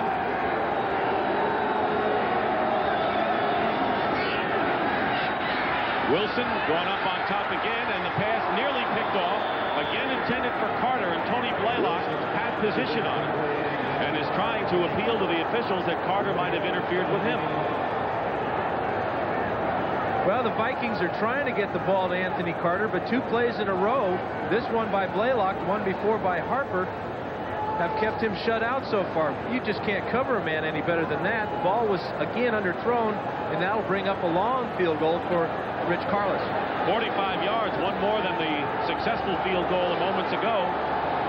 Scribner will hold. Chris Foote is the center, with 5 seconds to go in the first half. And this kick is no good. Off to the left again as time runs out. So the Browns avoid the second turnover, and now a penalty marker is down, and the officials are going to wave the Browns back on the field. They're on their way off. And they'll have to come back. Absolutely, it's against the Browns. Somebody must have been in the neutral zone there. Browns are going in the dugout, but it's going to be a brief warming period for them. They'll have to come back. And this is really where the Browns pick up speed, is when they hit this dugout fence. They're going into the locker room. That's going to be a tough sale. Try to get, hey boys, we got one more play. Right. I'm not on the field goal block team. They're doing everything for Carlos. He says, I don't need it. I got the hot foot. So Carlos is going to get another opportunity, and they're going to mark the penalty off. And that kick was just short by about a yard, so this would definitely put him within his range for today. Offside, number 31, third down. Frank Minifield was offside, and doesn't it speak volumes for the kind of problems the Browns have been having lately? A couple of turnovers, and now it looked like Carlos had missed a penalty, and now a 40-yard attempt upcoming. Last play of the half. And this kick is long enough, but it's off to the right. So Carlos had 2 chances and missed them both. But the Vikings will have to be content with a 3-0 lead at halftime, knowing they have 30 more minutes to hold the lead and clinch a division title.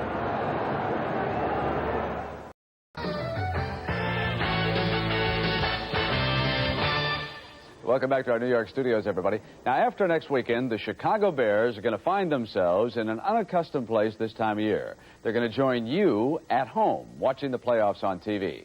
The Bears failed to make postseason play for the first time since '83. And as Dick Butkus reports, there's one Bear who is especially heartbroken. It was only 4 years ago that the Chicago Bears shuffled into America's heart. The wild and crazy Bears captivated the country with a dominating style all their own. A style which now has become a fading memory. This year, dreams of reliving that Super Bowl glory unraveled due to injuries and inexperience. And no one has felt that anguish more than the Bears captain, Mike Singletary. You find yourself at times, you don't know what to feel. You feel frustrated, you feel disappointed, but you know that after a season like this, some character has been built. You know that something inside you has been touched. You know, you started the season 4-0. What went wrong? What we really didn't look at is the fact that we have so many young guys, and 4-0 meant 16-0 to them. And sometimes that can be a tough thing to overcome. One of the biggest factors in the Bears' demise was their lack of a take-charge quarterback. Mike Tomczak and Jim Harbaugh were bruised badly, both on and off the field. They've taken a lot of criticism this year. They've been beaten down by a lot of people. And I think that people have to tell them, hey, guys, we do believe you can do it. We know that you can do it. You think trading Jim McMahon was the right thing to do? You look back on it and you say, wow, you know, why did that happen, or why did they do that? It's easy to say now, but at the time it was a clear-cut decision. The defense started to come apart in Week 5, and one man's heart, no matter how big, could not carry a wounded, inexperienced squad. Nothing, in fact, could reverse the slide. We stink. We are absolutely an atrocious football team at this point right now. I doubt we will be fortunate to win one more game. Mike was just really frustrated. There was one time that we had guys here that had such an ego and so much pride that you could tell them that they weren't any good. You could tell them that they weren't good football players, but they didn't believe you anyways. But now we've got a different kind of player. You got kids here that'll play their hearts out for you. But at the same time, if you get down on them a little too hard, they may not ever come back out of that shell. Once you form unity, it's unconquerable. And I think this is one of the things that the team has to get back to, unity and realizing that one for all and all for one. I mean, no matter how corny it sounds, that's what it's got to be. And I know that that's going to happen. What's Mike McCaskey's reaction to the way Ditka's handled things this year? Well, he's talked to Mike Ditka about being too hard on the club. They're a young team, Brent, and by taking that hard line, he's sort of frustrated him a little bit. They'll change that next year. Now, Irv, we've got several news stories that we've been following today. First now in the NFL, the 49ers play the Bills later on. Quarterback Joe Montana, nursing those bruised ribs, will not start. Steve Young, of course, one of the better backups in the NFL. The 49ers have already wrapped up the home field advantage, so they can afford to give Montana the week off. Now, in another late game, the New York Jets will be forced to start quarterback Tony Eason, the former Patriot, against the Rams, even though Eason's only had time to pick up about 40% of Joe Walton's offense. Now, Davis Cup tennis, Boris Becker has defeated Mats Wilander in straight sets to clinch West Germany's second consecutive Davis Cup championship. And on a somber note in the NBA, Portland Trailblazer rookie Ramon Ramos, he remains in a coma following yesterday's automobile accident. Doctors now give him only a 50-50 chance of survival. He was a star at Seton Hall last year, and of course our prayers are with him as he fights for his life this afternoon. Now, switching over to the NFL, the Minnesota Vikings, trying to win a Central Division title for the first time since 1980, lead the Cleveland Browns. I guess we can say the Schnelkers are ahead of the Tressmans here, 3-0. Both offensive coordinators are under a little bit of fire, and there has not been much punch in this one. Meanwhile, the Green Bay Packers, they're fighting to stay alive for that division title, and they've had some offensive show against the Chicago Bears so far. And it's one of the reasons why a lot of teams have had offensive fireworks against the Bears when Dan Hampton can't play. What a great run here by Woodside. He's fighting his way off his left guard. The thing here, the key here, though, Brent, once he gets into the secondary, simply outraces the defensive back to the end zone for a 68-yard touchdown. It's been a tough season for that guy. Quarterback Jim Harbaugh, what a nicely thrown ball here. Right on target, but Neil Anderson makes a great catch over the shoulder here, deep in the end zone for the score, 21 yards upfield. Or if you agree with me, I hate to leave off Randall Cunningham, but Joe Montana deserves the Pro Bowl, and I think Don Mikowski does for the NFC. He would get my vote as well, too. He's had a great year. Goes to the 1 yard down there, yard line, set up with a field goal. Here he runs the ball, faking the ball inside and rolling outside on the bootleg, going 17 yards upfield for the score. Of course, the only way that they can stay alive for that division championship would be for Cleveland to come back in the second half, and they're only down by a field goal. All right, Cincinnati trying to stay alive. Boomer Esiason with 3 touchdown passes. The Bengals have jumped all over the Oilers in Cincinnati today. Pittsburgh, they're still in the hunt for a wild card. They lead the Patriots 14-3. Indianapolis on a pair of Jack Trudeau touchdown passes, and they're ahead of the Dolphins 14-13 at the half. Kansas City punched in a late touchdown in the second quarter. 13-0. Christian Okoye has been shaken up, and we do not have any definitive word there, and the Charger defense had done a good job against him so far also. Barry Sanders, another spectacular day, 13 carries for more than 60 yards and 1 touchdown at last check, and the Lions would win for the 4th straight time if they hold on against Tampa Bay. Let's take a look at Barry Sanders. Here it is. This is why he's so dangerous, Herb. Well, give it to him. Rookie of the year, right? Here he goes off his left end and does everything with great natural ability, cutting back across field, going upfield for a 34-yard run. Billy Sims says he runs just like I once did in a Detroit uniform. Oh, Vinny Testaverde, look at him roll up on the ankle there, accidental injury here, and Testaverde was forced to leave. X-rays negative, and he might play in the second half.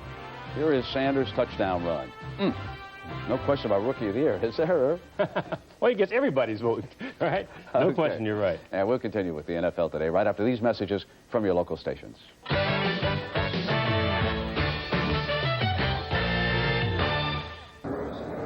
Halftime at Cleveland Stadium with the Minnesota Vikings with the magic number 1 leading the Cleveland Browns by a score of 3-0 on a Rich Carlos field goal. And CBS Sports coverage of NFL football will continue after this message and a word from your local station.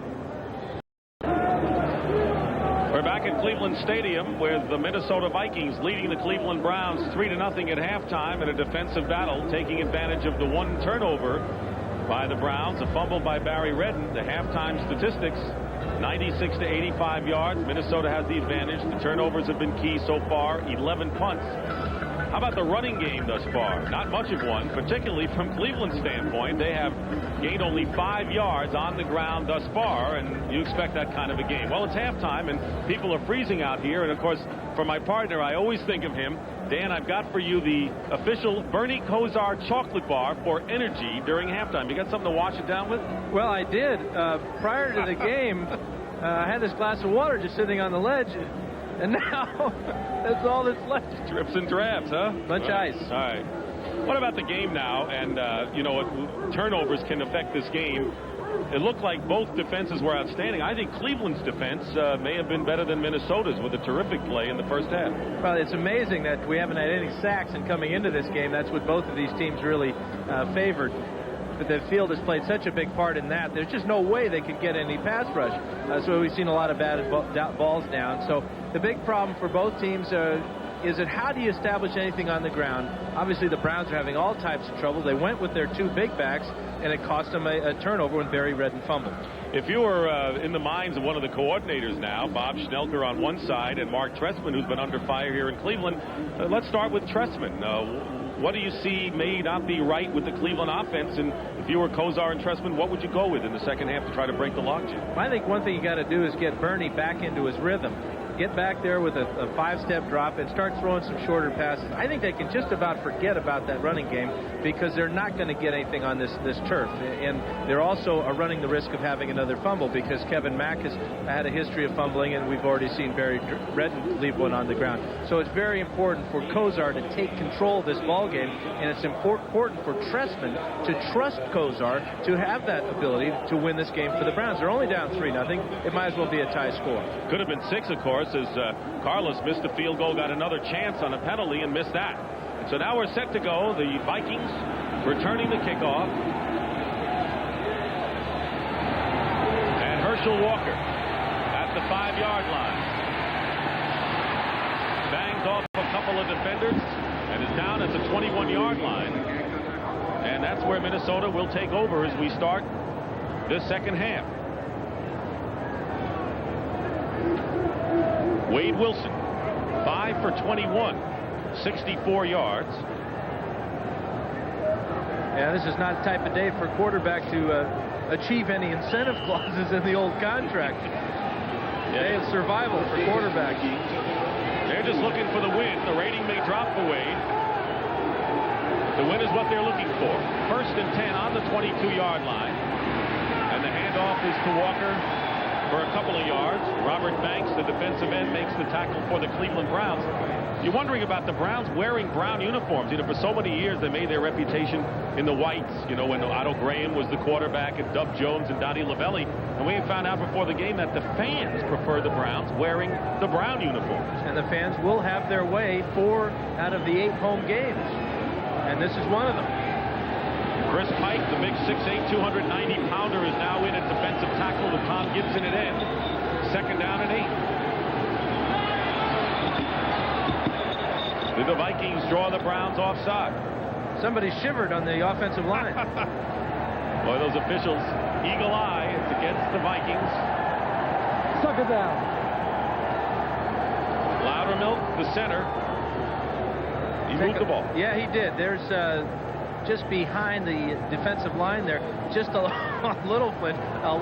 He had that ball halfway up to Wilson. And that's, of course, what the defensive line are keying on. But Loudermilk's problem is he's got a huge man right on his nose in Chris Pike, 6'8", 290 pounds. 2nd and 13, back to the 19-yard line. Wilson dumps it off to Walker. Couldn't control it as it rolled down his back, and that'll bring up 3rd down. Herschel Walker was acquired. I remember Mike Lynn, the general manager, saying this is the kind of deal that should give us the Super Bowl because they gave up a lot of people and draft choices to Dallas in exchange. The one thing that they didn't figure on is Herschel's inability to fit into this offensive scheme. And this is a scheme that takes advantage of a mobile offensive line that will trap and pull, and not a offensive line that comes off the ball and tries to blow people away. 3rd and 13. Wilson, plenty of time, going deep. eligible ball for Anthony Carter, even though there were 2 defenders there. It is incomplete. And that'll bring up 4th down. Tony Blaylock was back there. Here's Blaylock and Carter. Watch Carter come down the field about 20 yards and then just hesitate for a second and then take off again. Now he spots the ball, but also that gave Felix Wright enough time to come over and put the hit on Carter. And again, Anthony Carter was without a catch today. Bucky Scribner will kick. Gerald McNeil with the gloves on is back.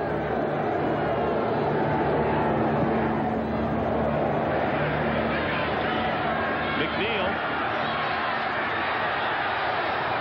Penalty marker down. McNeil is tackled in Viking territory.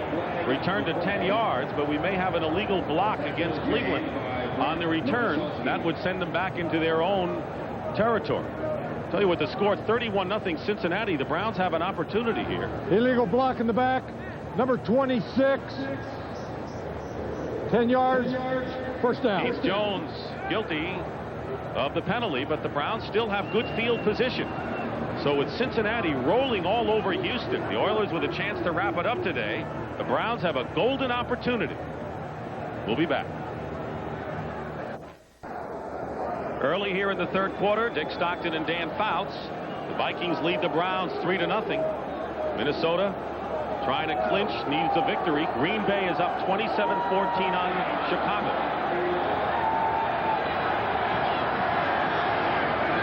From the 41-yard line of the Browns. Play action pass. Kozar drills it. And Reggie Rutland defending on the play. Webster Slaughter, I think, is the man under Rutland. No, it was Langhorne. Incomplete. That was his hardest throw of the game. Well, and that's close coverage. We couldn't even tell who the receiver was until they get off the ground. Play action pass. Fake to Metcalf. Good protection again. Kozar steps up and really fires the ball. But that's, again, outstanding coverage by the secondary. Second down. Defensive backs have had an outstanding afternoon on a very treacherous field. And that had been the one problem spot, if any, in the Minnesota defense, the secondary. Second down and 10. Keith Millard, number 75, second to the top on the defense for the Vikes.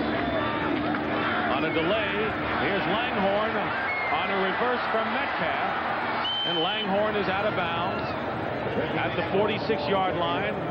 Audrey McMillan pushes him there, so that's the second time the Browns have tried to reverse in the game, and this to more success than the first. And you know, the wind is starting to kick up a little bit, and I talked to Bud Carson about that. He said this is really a unique stadium where the field goal kicker will prefer to kick in one direction, that being Matt Barr.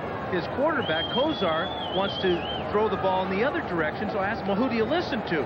He said, well, after their performance last week when Barr missed 2 and Kozar threw 2 interceptions, I don't listen to either of them. And then he walked out on a great exit line for Bud Carson. 3rd down and 4 out of the shotgun.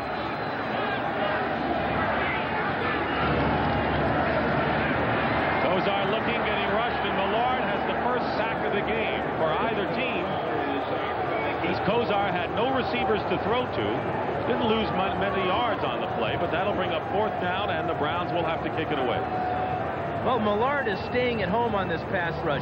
Here he is right here. Watch how the other guys are trying to put pressure on Kozar, and Millard will stay at the line of scrimmage here. Just spying on Kozar. When Kozar makes a break, Millard makes his break and picks up his 17th sack of the year to Ty Dolman. And Noga also in double figures for the leading sack team in the league. Leo Lewis is back deep. Wagner with the end-over-end kick. Lewis doesn't want any part of it, and it will drop at the 16-yard line. That's where Minnesota will take over. A 40-yard kick by Wagner. He's kicked well today. Kyle Kramer down the ball for the Vikings. Well, next Saturday we'll be with you. CBS Sports, Dan and I will be at the Kingdome as the Washington Redskins, who are still alive in their playoff hopes and really giving Joe Gibbs a nice send-off this year against Seattle. Gibbs has already 100 victories in under 10 years. Former offensive coordinator of mine. It all begins with the NFL today, 4 o'clock Eastern time. Starting from the Vikings 17. Wilson gets rid of it in just in the nick of time. Rick Fenny out of the backfield, in and out of his hands. He was open. And Bubba Baker put some good pressure on Wade Wilson.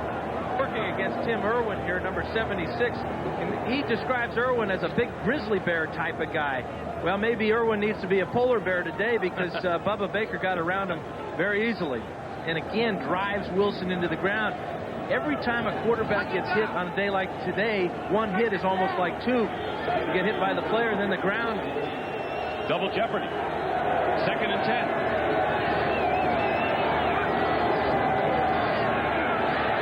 Wilson's pass intended for Lewis makes a diving catch. He's missing the first down by a couple of yards, maybe 3. Felix Wright makes the stop. You talked about Bubba Baker and Tim Irwin. When Baker joined the club last year, the two of them got into a little scrap in the first day of practice, and Irwin will say, you know, he's the guy I don't like. I don't like Tim Harris of the Packers, and I'm not crazy about Bubba Baker either. Well, there you have a long history of playing against each other, and Bubba feels he knows Irwin very well, but then there's always the counter, like a big old heavyweight boxing match at the line of scrimmage. 3rd and 1 on the 26. Two tight ends, the pitch to Fenny, and the Browns are there. Mike Johnson and Thane Gash. And it was Gash, the first man to get there. And that'll bring up 4th down. Thane Gash only goes about 200 pounds, but he meets Finney square up in the hole here as Herschel Walker dives for a linebacker, but that is a perfect tackle. And then Mike Johnson comes in to clean up. He's got to be a little shaken up. He hit Finney head on. Gash has proven to be a tough customer this season, establishing himself in the secondary. Bucky Scribner kicking. On the run, and now Gerald McNeil. It was touched by Deuce Babek, who was trying to cover the kick. A 25-yard punt. And once again, the Cleveland Browns, who know the Bengals, I think they know the Bengals are killing Houston, have a chance to go to town here. On a frigid Sunday in Cleveland, Dick Stockton and Dan Fouts in a game of importance to both teams. The Vikings lead the Browns 3-0 with 11 minutes to go in the 3rd quarter. The Packers lead the Bears 27-21, and Cincinnati rolling over Houston 31-0. A Minnesota win or a Green Bay loss would give the Vikings the Central Division title, their first since 1980. But the Packers are winning right now. Minnesota holds on. They clinch. The Browns need help. Cincinnati beating Houston. If Cleveland wins today and next week, then the Cleveland Browns would win the AFC Central. And next week, these Vikings have got to play those Bengals. 1st and 10 on the 45-yard line. Well, at 49. Barry Redden and Kevin Mack, the running backs. Kevin Mack. Noga got a hand on him, and he's out of bounds into Minnesota territory. Ray Berry and Reggie Rutland make the stop. Other scores around the league in this 15th weekend. Kansas City, what a great second half story they've been. And boy, don't you think that Nick Lowry is kicking himself for missing all those field goals right here in Cleveland in that tie ball game this year. Browns' average starting position has been their own 45. They've had good field position. Now faces 2nd and 6.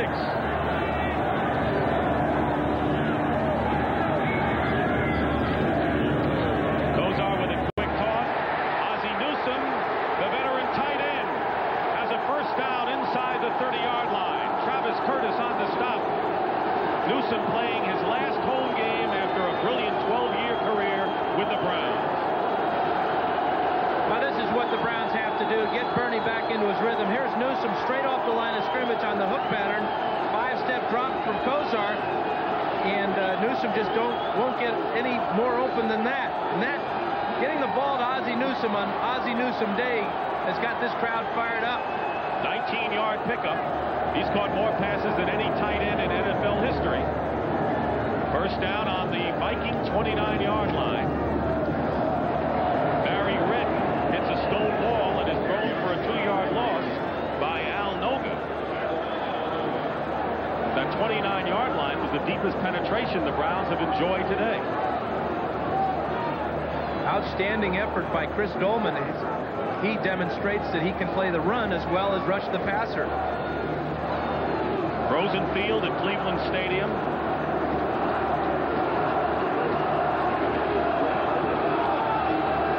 And now the Vikings. Mike Merriweather is shaken up. We did not get an official timeout by Minnesota yet.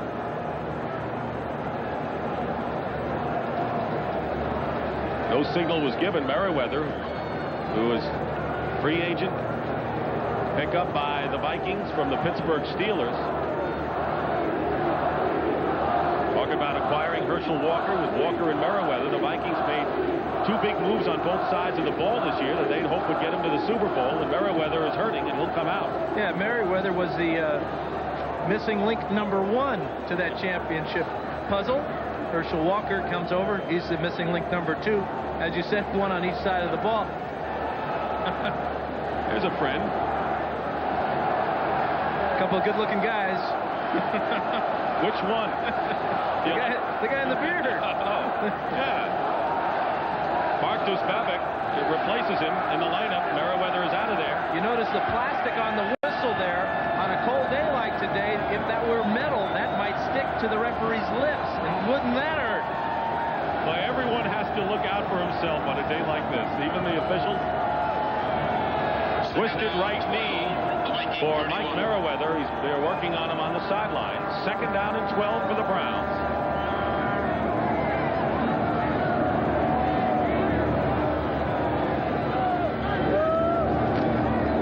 Pressure on Kozar. Pass intended for Slaughter. Penalty marker down. Rutland may have pushed him, and the Browns may get a break here. And I think Slaughter helped his cause with a vehement protest to the official while the ball was in the air. And an outstanding job from Kozar of getting rid of the ball before Joey Browner got to him on the blitz.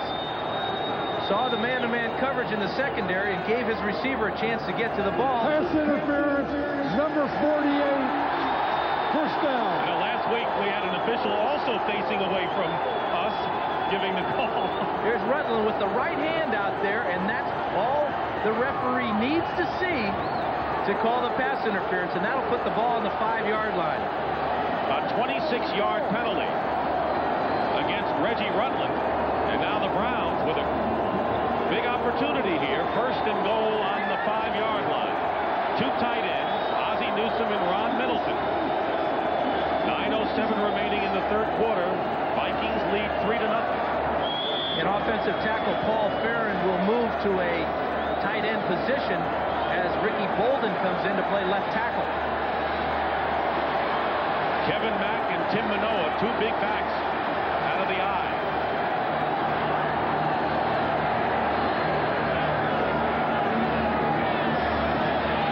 Kozar rolling out, his pass caught, touchdown to Middleton, the tight end. And a penalty marker. Is there a marker now? There is a yellow flag in the corner of the end zone, but I don't believe it's a penalty flag. We have 12 men on the defense. Well, it is a penalty. Decline. Touchdown. 12 men on the field. The Browns will score.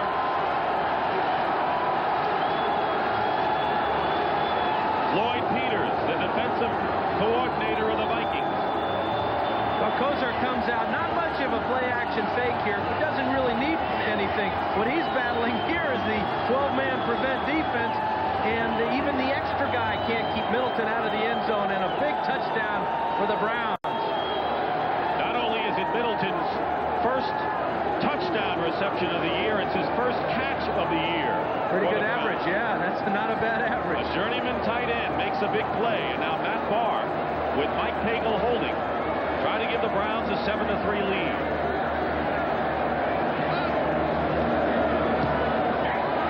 Kick is good. And it's 7-3, and what really hurt the Vikings was a 26-yard pass interference penalty against Rutland. But the Browns are on top. Ron Middleton, a journeyman tight end, been with several clubs, including Atlanta, Catches a 5-yard pass for the touchdown, and for Bernie Kosar, he had not thrown a touchdown pass since the Seattle game 5 weeks ago. 19 quarters. Brian Wagner will kick off. Herschel Walker, number 34, is deep.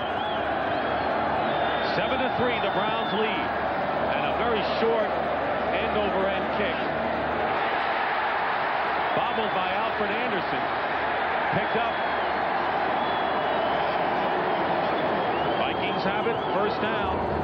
Take a look at this touchdown, and you got to take my word for it, folks. There are 8 men right in here. Then they go 9, 10, 11, 12, and that's one too many. It's amazing that even with 12 men, they couldn't find a way to cover Ron Middleton as he comes out in the flat and gets the perfect pass from Kosar for the 6. There's a scoring drive. 51 yards. Good field position for the Browns, and they cashed in on it. First down on the 24 for the Vikings. Wade Wilson will go down, and the first sack of the game by Cleveland. Looked like Bubba Baker and Michael Dean Perry will share that honor. Loss of 9 yards. Number 92 is Michael Dean, who's got his eyes on his man. That's Kalis at the line of scrimmage. Keeps fighting. Now Kalis just leaves him, thinking he's going to get help from Irwin. Miscommunication in the offensive line cost the Vikings a sack. Tell you, the refrigerator would have liked to have played like this fella, huh? Tell you what, his little brother is showing him how it's done, how to keep yourself in shape and contribute to the team. 2nd and 19. Wilson's pass nearly picked off by Mike Johnson. It was right in his hands. That'll bring up 3rd down, but you can see that the tenor of this game has changed dramatically in favor of the Browns.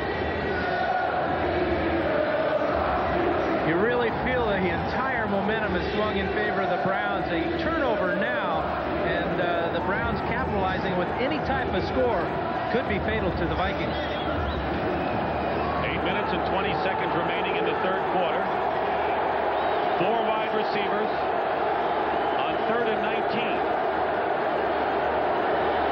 No shotgun as Wilson now ducks under center. Wilson from his 5 completes it to Alfred Anderson out of the backfield. Well short. The tackle is made at the 21 by Clay Matthews, and it'll be 4th down. And once again, the Browns could be looking at good field position once more. But that was a good play for the Vikings. They picked up about 10 yards, and what that does is it gives their punter, Bucky Scribner, a little breathing room. Scribner in to kick again inside his 10. Deep for the Browns is Gerald McNeil. Only 5'7".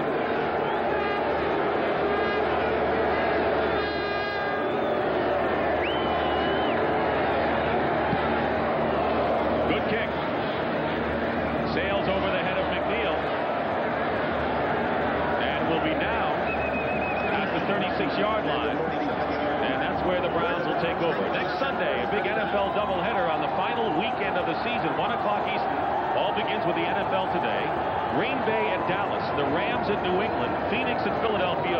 All of those games could be very big factors. And, of course, the late game, Chicago at San Francisco, as the 49ers in their final tune-up before their bid for the playoffs and another Super Bowl. Bring you up to date on the score. Now, Minnesota trailing. Green Bay leading, and if it stays the way it is, the Packers could move into a tie. Cincinnati all over Houston and the rest of the score. 1st and 10 Browns on their 37.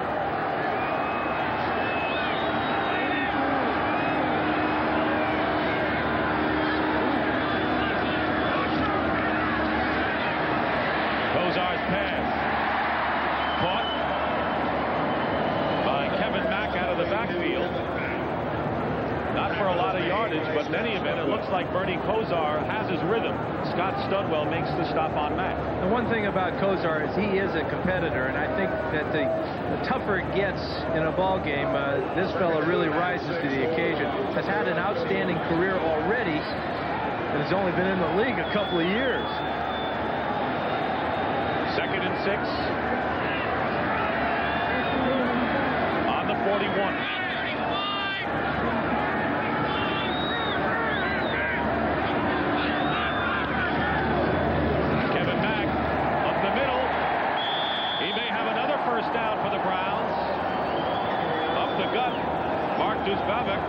the tackle, replacing Mike Merriweather in the Minnesota lineup. We may have a measurement coming up. This is what the middle linebacker sees. Big 230-pound Kevin Mack behind outstanding blocking. The cutback picks up about 6. Be close enough for a measurement.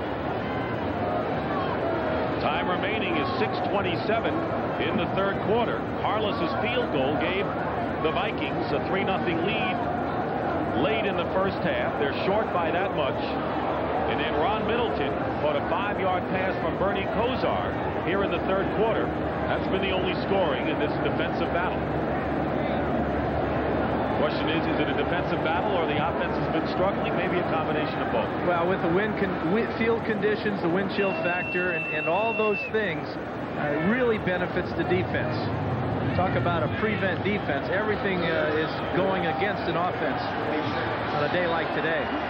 3rd and 1, 2 tight ends. Kevin Mack, the running back. Quarterback sneak. They didn't need much. And see whether Kosar might have coughed it up in the middle of that pile. He might have fumbled because the fullback, Kevin Mack, dove in there low looking to recover the ball. If that's the case, the Browns are going to be short of the first down.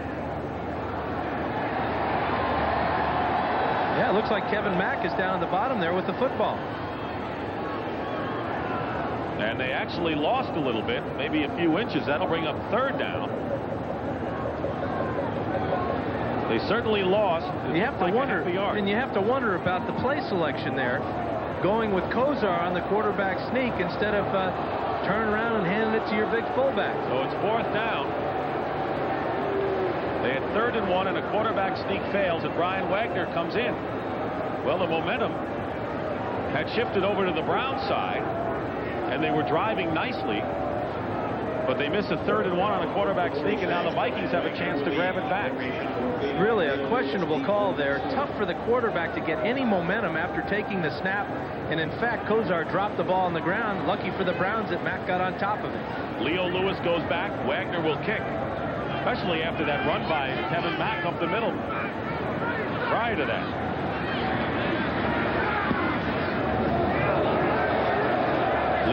on the run. Gets as far as the 32-yard line. 10-yard return, so the Vikings with a chance now to get back, trailing 7-3.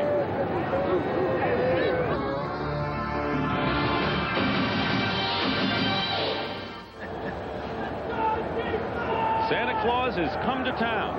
He's putting gloves on. You could catch some passes, go out on some patterns today. You know he feels right at home. You know he's got several layers under that.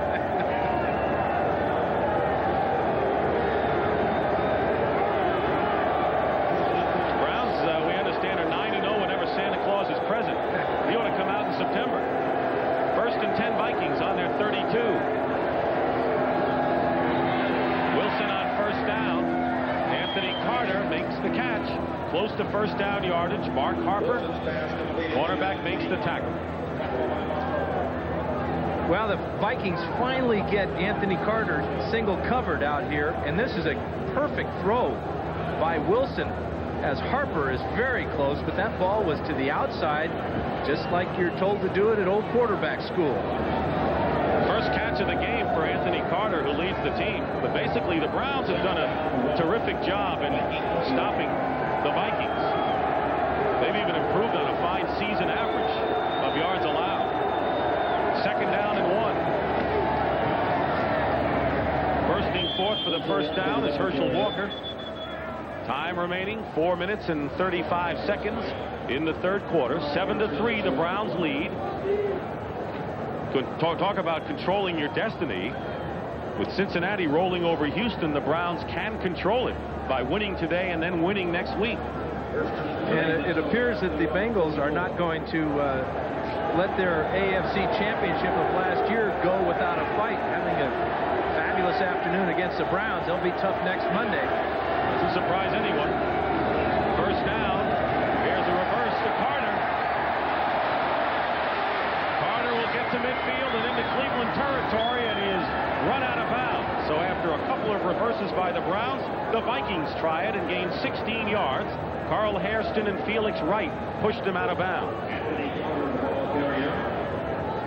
Well, this man, Anthony Carter, has got to come up with some big plays. Right now, the Vikings appear that they're trying to get him more involved in the offense. But Andrew Stewart, number 96, has a chance right here to make the play. But it appeared that Wayne Wilson came back and freed Carter for the big gain. That's the best run today by the Vikings. And it's by a wide receiver. First down on the 39 of Cleveland. Herschel Walker tries the middle and gets to the 35. A pickup of 4. Eddie Johnson on the stop. It's Joey Browner, the tough safety for the Vikings.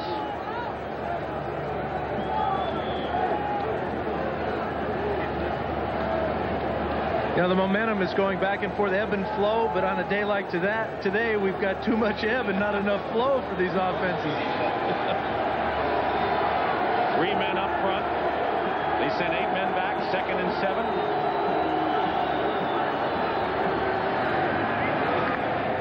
And the give to Rick Fenny. Looks like the Browns were trying to get out of their way on the defensive line. Carl Hairston, a little sidestep. We did not see a penalty marker thrown, but it was close. Well, the Browns set an NFL record for guys almost jumping off sides on this play. Watch. We'll get one. There's Matthews. There's a couple more. Oh, there's a couple more guys. And Hairston even got up out of his stance and ran towards the sideline, number 78. He might have said, wait, I'm getting out of here. Heady play. 3rd down and 5.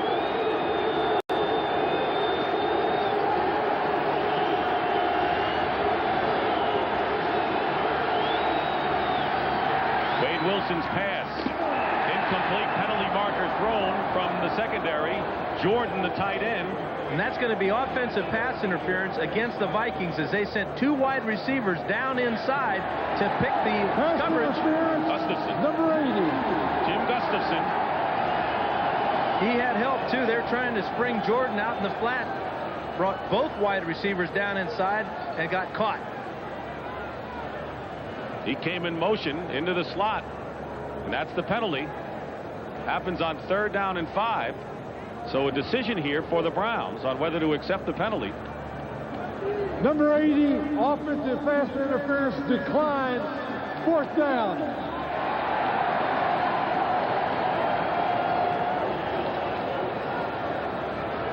Now the Vikings over on the sideline. Bucky Scribner started to come on the field and now goes back. And the Vikings are going to go for it on 4th and 5. On the Browns' 34-yard line. Thinking that if they fail, they'll rely on their defense.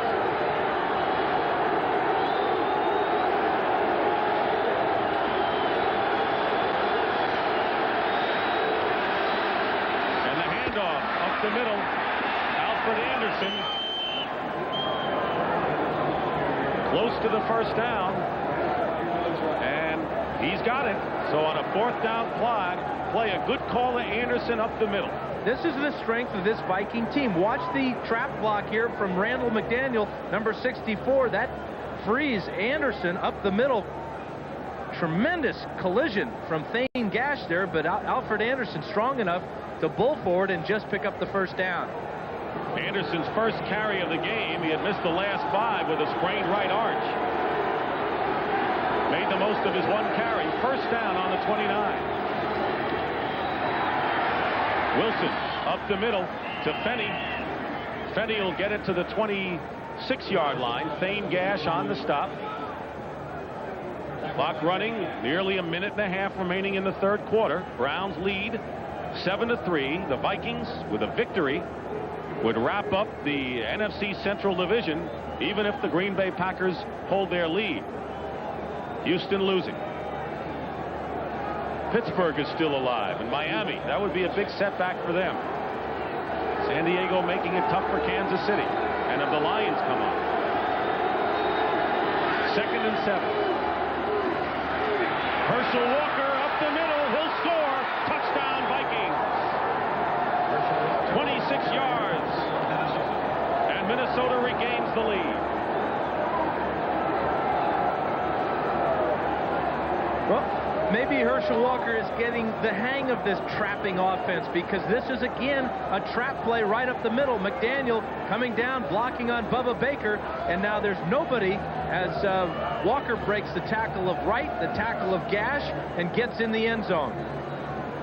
7th touchdown rushing of the year for Herschel Walker. It is now 9-7. Rich Carlos with Scribner holding. And the kick is good. So with exactly 1 minute remaining in the third quarter here at Cleveland Stadium, Herschel Walker with an impressive 26-yard burst up the middle. The Minnesota Vikings lead it 10-7 over the Browns. Well, here's the trap play. This is Randall McDaniel. He'll come down the line of scrimmage and trap on Bubba Baker. And you'll notice once Walker gets through the line of scrimmage, nobody in the middle there. Wright comes from the side and misses. Gash from the other side, and Walker's too strong, and he's in for 6. Keep in mind, the Vikings were able to keep the ball when they decided on 4th and 5 to go for it, and Alfred Anderson, with a similar run up the middle, got the necessary yardage to keep it going. Exact same play, different personnel, but let's go back even further than that to when the Browns had the ball and on 3rd and 1 decided to give Kozar the try on the quarterback sneak. He fumbles, is stuffed at the line of scrimmage. They don't pick up the first down, lose all the momentum that they had built up, and now the Vikings are back on top. And this crowd is silent, and they sold out all the seats, just under 80,000, but many of them stayed home because of the cold. There are some empty seats in the upper deck and the lower as we look. Carlos will kick off for the Vikings. Eric Metcalf is deep for the Browns. Mike Oliphant and Keith Jones flank him. Line drive kick, and Oliphant on the 19. He's got good speed. Brings it out to the 38-yard line. Travis Curtis makes the stop. There's a scoring drive, and the longest one of the game by the Minnesota Vikings. 68 yards. Not only was it a long drive, that drive may drive them right to the playoffs. Both teams told us yesterday that regardless of what they announce in the stadium, whether Cincinnati's leading or whether the Packers are leading, that they're not paying any attention to the scoreboard, unlike baseball where they look at the scoreboard in the dugout all game long. This game's a lot unlike baseball. I feel that today. First down on the 38 for the Browns.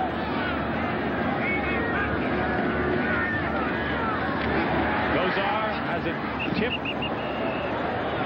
Metcalf, the intended receiver. That'll bring up 2nd down.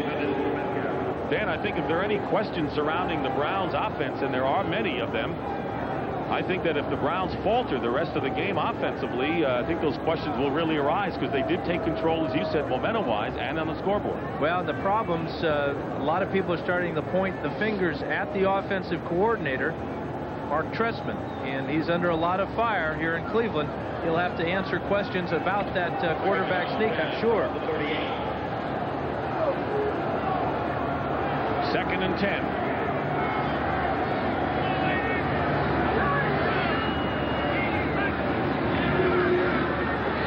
Kozar with a deep drop. And Reggie Langhorne makes the catch.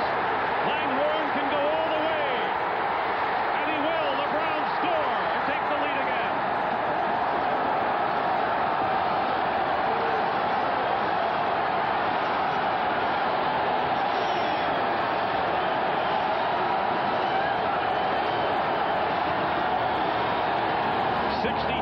yards, the second longest pass play of the year for the Browns. Well, let's give Trestman some credit for calling this play. 68 yards for 6. The catch in the hands, and now the missed tackle. A couple of defensive backs losing their footing. Watch as Langhorne almost falls down there on this icy field. 62 yards, and the Browns back on top. So a defensive battle in the first half, and now some fireworks in the second half. Matt Barr with the conversion. The kick is good, and the Browns are up 14-10. For Reggie Langhorne.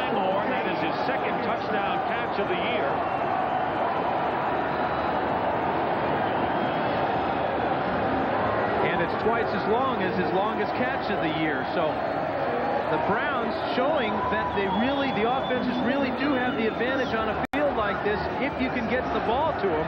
That's been the biggest problem so far. And a comment on the Minnesota defense, that was the longest pass play given up by the Vikings this year, with 35 seconds remaining in the third quarter.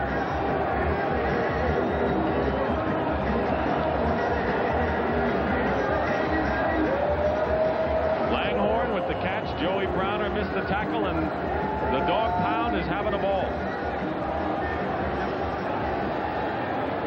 It was brief, but effective. 2 plays, 62 yards. Kozar with 2 touchdown passes. Brian Wagner kicking off.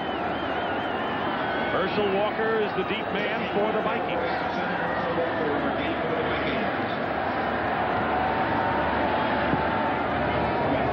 Low line drive kick. Jesse Clark mucks it and falls on it. Now tries to take his chances and gets it out to the 26-yard line. Call it the 26. Kyle Kramer downed him. And an injured Viking.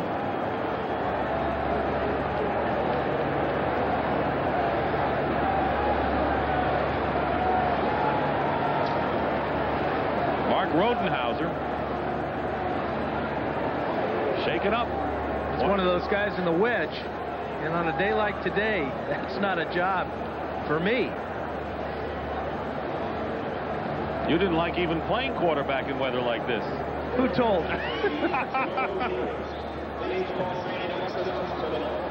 When we started, it was 10 degrees and a wind chill of -18. Now it's 14 degrees. Balmy weather indeed. Same wind chill. What about the coldest games in NFL history? Well, there you are, number 1 on the list, Dan, in everyone's heart. Well, what can you say? The other game, though, listen, the year before when the Raiders beat the Browns here on that interception by Mike Davis off of Brian Sipe. What was it like when you were getting on the bus in that game at Cincinnati back in '81? Well, we took the bus to the ballpark, and Riverfront Stadium is right on the Ohio River, and there's steam coming off the river like crazy, and Coach Coryell stands up in the bus. He says, "Look it, guys, nothing to worry about. It's getting warmer out." The river is about to freeze over. Oh, you wish. 1st and 10 Vikings on the 26. Penalty marker down. Wade Wilson going deep, and the pass is nearly caught by Jordan, the tight end. He had it in his hands. Tom Gibson, however, put great pressure on. Going to be offsides against the Browns. Somebody in the neutral zone. Offside, number 78. Carl Hairston.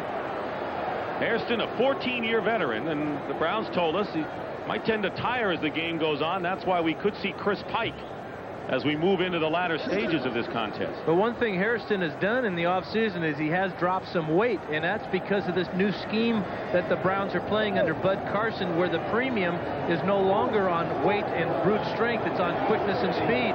And Hairston, for a old guy, 36 years old, still possesses some of that quickness.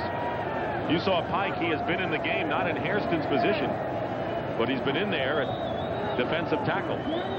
There he is right there, and his job is to bother the center today, Kirk Loudermilk. He's got Loudermilk outweighed by about 30 pounds. 1st and 5.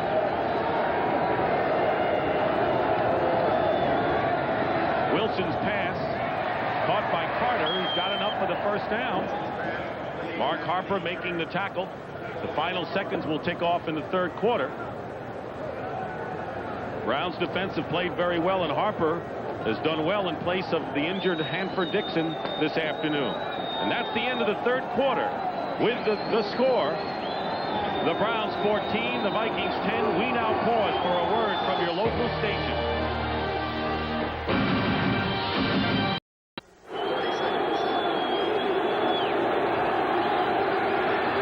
Start of the 4th quarter, 1st and 10. Wade Wilson is going deep for Anthony Carter, and Carter makes a great catch to the 20-yard line. Defended well by Mark Harper. 44-yard gain, and that pass was right on the money to AC. Jerry Burns loves to talk about the big knockers coming up with big plays. What he means is his stars, guys like Anthony Carter and Chris Dolman. How many times have we seen Anthony Carter come up with big plays in big games like today? Good explanation. First down on the 20-yard line. He calls them that. I don't. I know. Good explanation by Burnsy. That got the Vikings away from the dog pound, too. First and 10 on the 20-yard line. Vikings trail. Baker putting pressure. And now it's the linebacker, Clay Matthews, who sacks Wade Wilson way back there. But Baker started it. And a Viking is slow to get up, a loss of 18 yards. And that's Wade Wilson on the ground. Tommy Kramer better get ready in a hurry. Well, this is adding injury to a bad play, a bad decision on Wilson's part. He should have tried to dump this ball and save his team the loss and save himself the pain. Big pressure from Al Bubba Baker, number 60. Wilson steps away from him with a nice straight arm move here.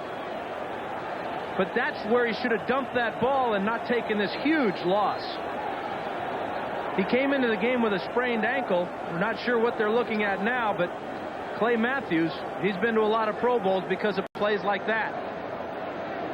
Tommy Kramer is warming up. Looked like the left knee of Wade Wilson. There is Tommy Kramer, who has played one down last week against the Falcons, and that was his first action in 6 weeks.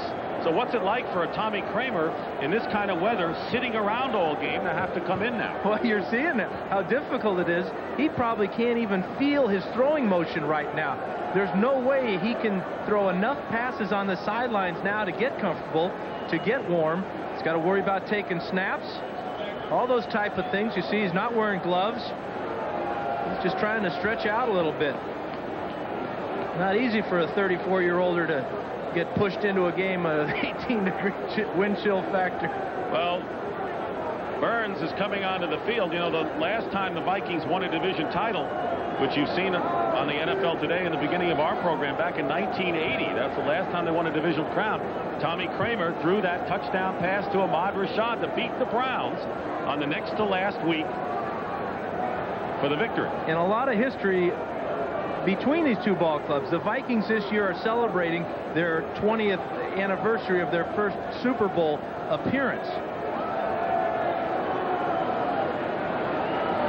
They became NFL champs by beating the Cleveland Browns here, and they beat them 27-7. Went on to lose to the Kansas City in the Super Bowl, but it was the Vikings' 40-for-60 ball club. Bring you up to date on the scores as Wade Wilson is still on the ground. The scoring of our game, Rich Carlos with a field goal gave Minnesota a 3-0 halftime lead. Kozar to Ron Middleton, his first catch of the year, put the Browns in front in the third quarter.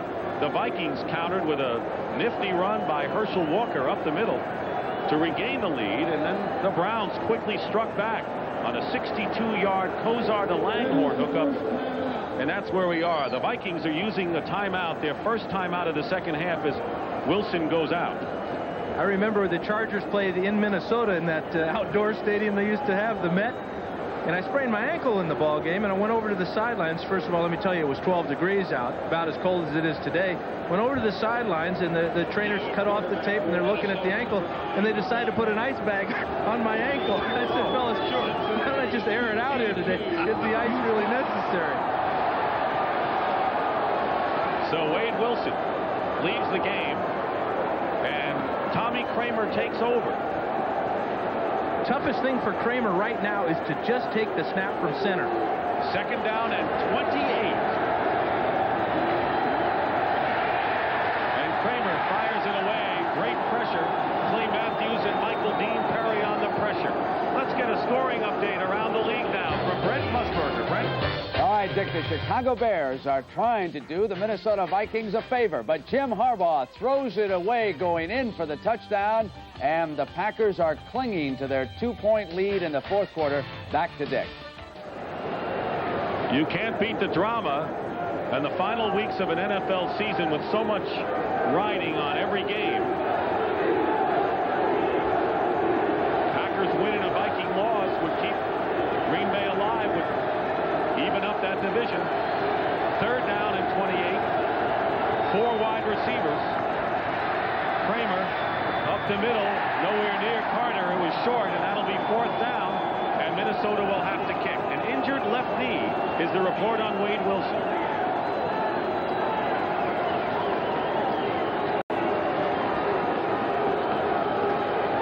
We're early in the 4th quarter, just under 14 minutes remaining. Kramer lost his footing as he was delivering that ball. That's why it came in low to Anthony Carter.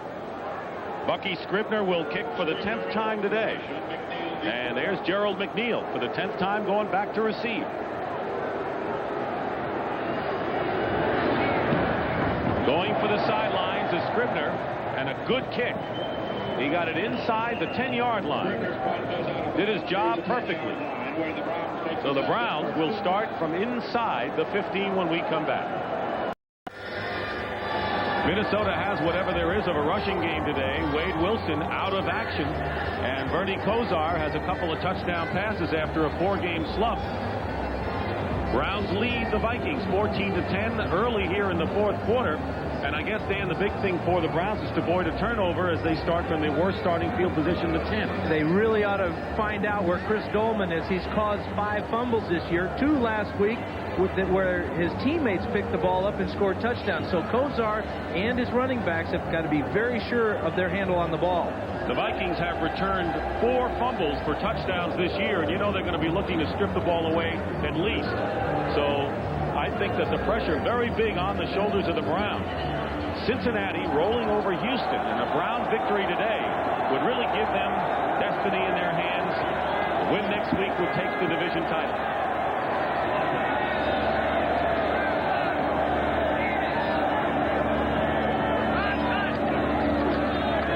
Kosar to throw on 1st down and throws it away. Penalty marker thrown from the secondary, and it may be against Cleveland. Possibly offensive interference. Holding number 55. It's against the defense. Scott Studwell holding. And that'll be a 1st down. That's one of those wrestling matches between the tight end and the middle linebacker that really could be called either way. But that time it goes against Studwell, and that gives Kosar just a little bit more breathing room down there. Talk about breathing room. 52-0 Cincinnati. Pittsburgh having a terrific year when no one expected it. And the other scores. 1st down on the 15.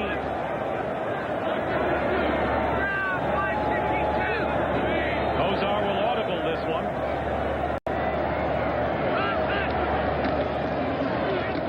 And he'll go down. Keith Ballard. That'll be his 2nd sack of the game. That'll be 3rd and long. This is the reason Kosar went to the audible. When you first look at this, the linebacker is out covering Metcalf, but then the Browns shifted and put Joey Browner out on him, and he covered Metcalf and forced Kosar to eat the ball.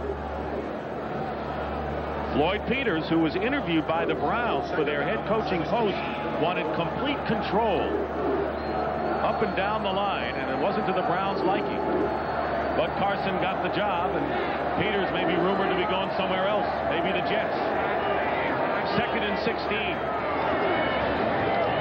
Kosar from the 5, going deep for Slaughter. He gave it the extension. Carl Lee was defending, and that'll bring up 3rd down now and long.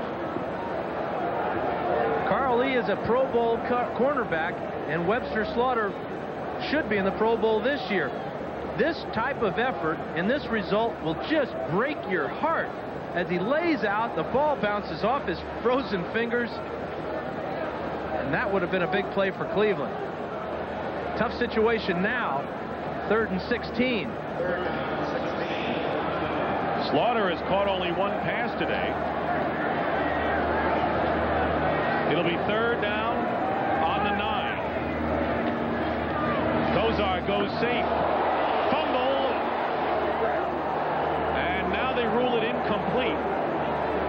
Dusbabek hit Eric Metcalf, and it took a while before they signaled an incompleted pass. Dusbabek, who replaced Mike Merriweather, who was shaken up for the Vikings. And he dropped a contact lens there, it appeared. Or it's a tooth. Might be a tooth. Watch Dusbabek, number 59 here, with a man-to-man coverage on Metcalf out to the side. Boom. Never had control. And he's headed to the dentist. And what started out as a safe play could have been disastrous. Wagner kicking from his end zone gets off a fine kick. Leo Lewis fair catch. And a terrific kick of 42 yards by Brian Wagner at the time you want the long kick. And it'll be midfield starting spot for the Vikings with 12:32 remaining. Fortunately for Mark Dusbabek, it was not his tooth that got knocked out. It was a contact lens, and can you imagine finding it on this field, and with only one good eye? I found 5 on the field before the game. I don't know what the problem is. First down in midfield for the Vikings, who trail 14-10. Tommy Kramer loses his footing, intended for Jordan, the tight end, and a whole bunch of defenders, including Clay Matthews, as the field affected Kramer. Well, the middle of the field on a good day here in Cleveland is bad. It's sanded right now, and you see Kramer having all types of trouble, falling down all by himself, and checking out to make sure that, how about a cold drink, somebody? Ices.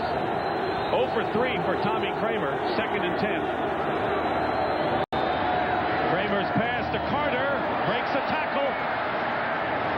And Carter gets into Browns territory, a gain of 20. Felix Wright makes the stop. Always a dangerous pattern because guys like Carter can break it and go all the way. He is the best in the league at releasing off the line of scrimmage down inside and catching this slant pattern. Tommy throws him a perfect pass, and this is where it really gets scary for the defense. Perfect tackle from Felix Wright, or Carter might have been in the end zone. Thane Gash got a hand on him. First down on the 31. Rick Fenny. And Fenny fights his way to the 27-yard line. Plenty of time remaining. 11:35 to go in the fourth quarter. Clay Matthews on the stop for Fenny, who was an 8th-round draft pick out of the University of Washington. And who also went into the locker room for x-rays on his thigh, so you know he's playing hurt. Total offense this quarter, Minnesota in the plus department, Cleveland the minus. 2nd and 6 coming up.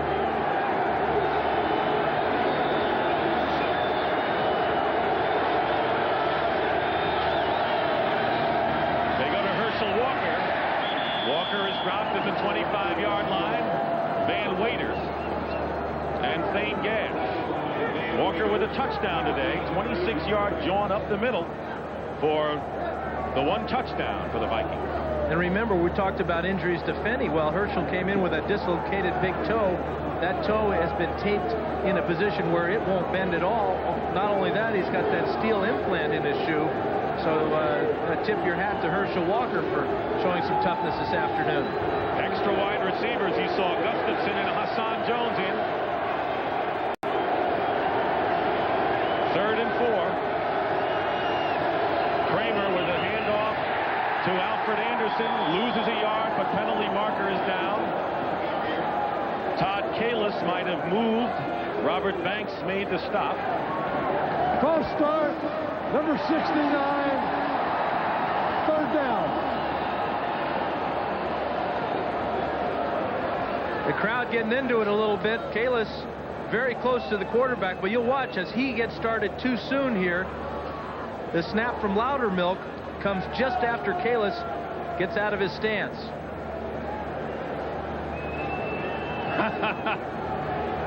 Even the dog pound has a Santa Claus.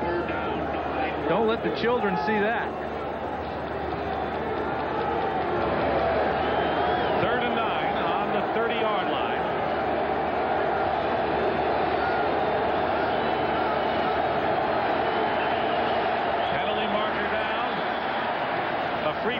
for Tommy Kramer. And let's see whether the time ran out. The clock was running out. False start, number 65, third down. Gary Zimmerman.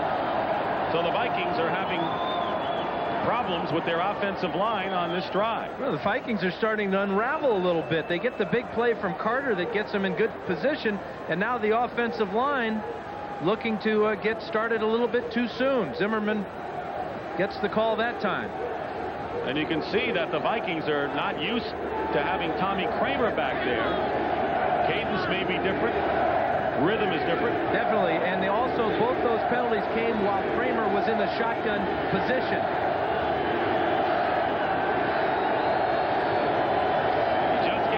This time as the clock was down to 1. Kramer's pass is caught by Hassan Jones and a first down. Or let's see where they mark it. They may be short by a yard. It's a 13-yard gain. They are short. Minifield prevented the first down. We're seeing some outstanding plays today. That throw by Kramer, the catch by Jones, but then the tackle, keeping Jones about a yard shy of the first down.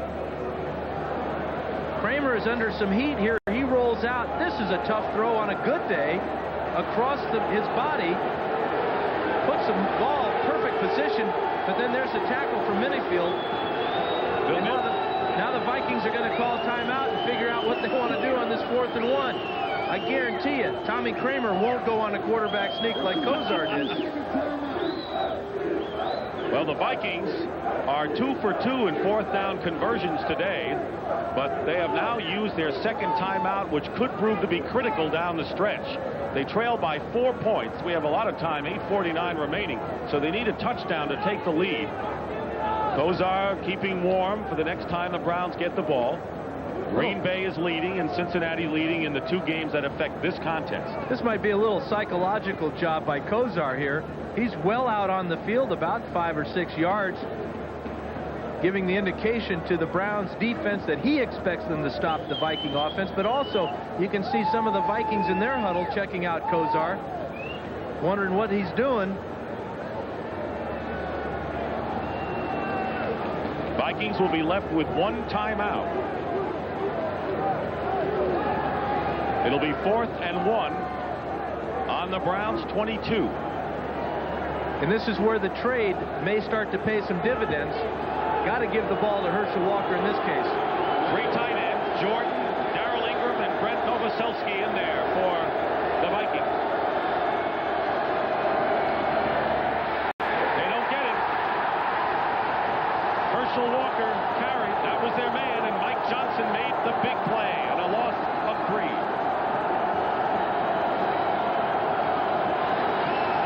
Browns will take over on downs. Watch how all the Viking movement is to this side. They get the tight end in motion, but also the Browns see it, and they're coming for Herschel. Good penetration from Michael Dean Perry. That cuts off 1 lane, and then Clay Matthews and Mike Johnson make the stop. He has been a big short yardage defender all year for the Browns, who take over on their 26-yard line, leading 14-10.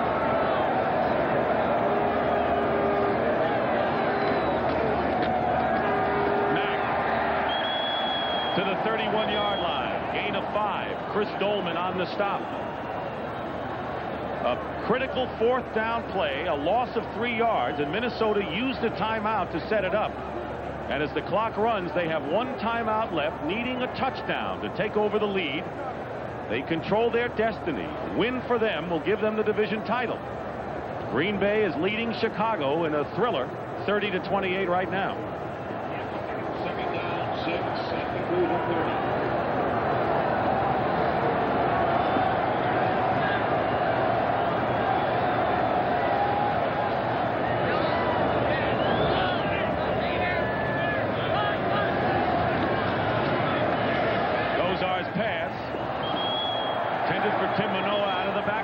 Bring up 3rd down. Scott Studwell was defending, and at least the Browns are not playing it too conservative here.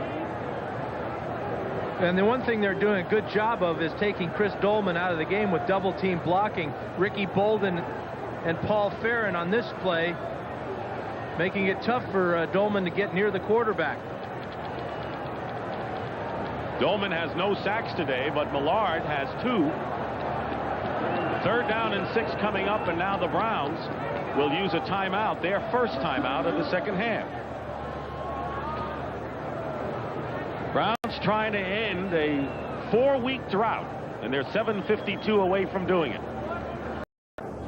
Cleveland Stadium on a frozen afternoon, and a big game for 2 teams, the Vikings and the Browns, both looking for divisional titles or wild cards, and the Browns lead 14-10.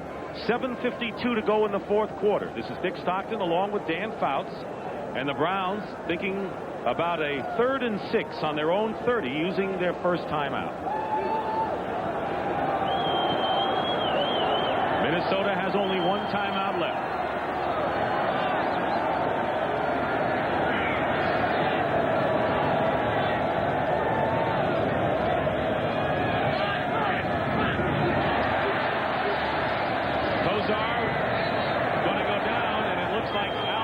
Will get into the sack parade. The 3rd of the game for the Vikings, the 1st for Noga. That'll bring up 4th down. Noga's number 99 on the near side of the picture, working against Cody Risen. Noga has outstanding quickness and a lot of determination as he reads Kozar stepping up into the pocket and picks up his 11th and a half sack of the year. It's 4th down, and Brian Wagner will kick. Leo Lewis goes deep.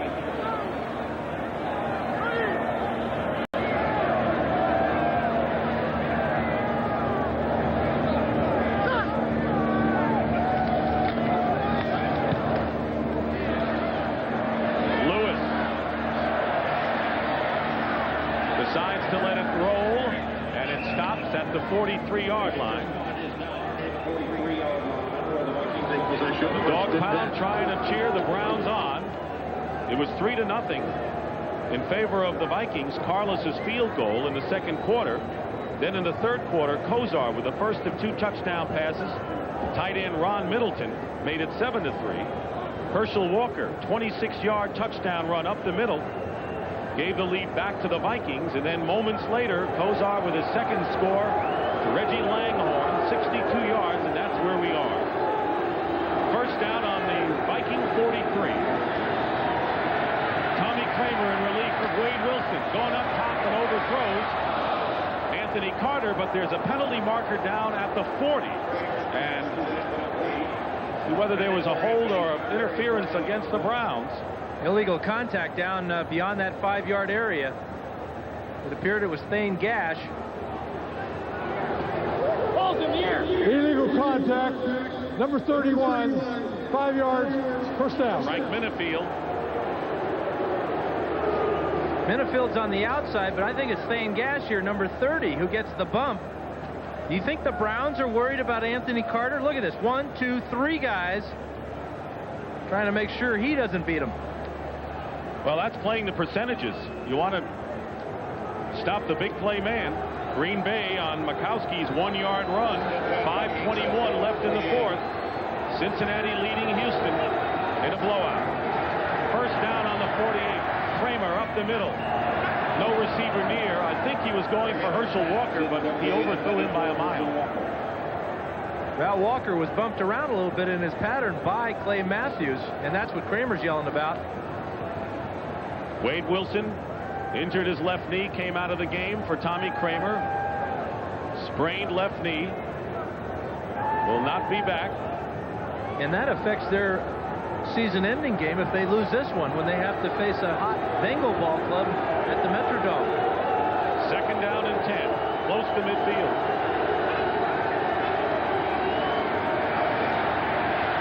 Kramer with time, and he completes the pass to the tight end, Steve Jordan. He's been the big man on big plays. A 20-yard gain and a first down into Browns territory to the 33. Robert Lyons on the tackle. Well, it wouldn't have been possible unless Kramer got time to throw. The offensive line, this is their best play of the game. Kramer has all day, and he throws right in the seam there, and Jordan comes up with another big catch. 4 catches for 61 yards for Steve Jordan. And a first down on the Brown 33. 6:14 remaining in the fourth quarter. Kramer, safety blitz, gets hit. And has to get rid of it in a hurry. Overthrows Carter, and it was Mark Harper coming in unmolested on a safety blitz.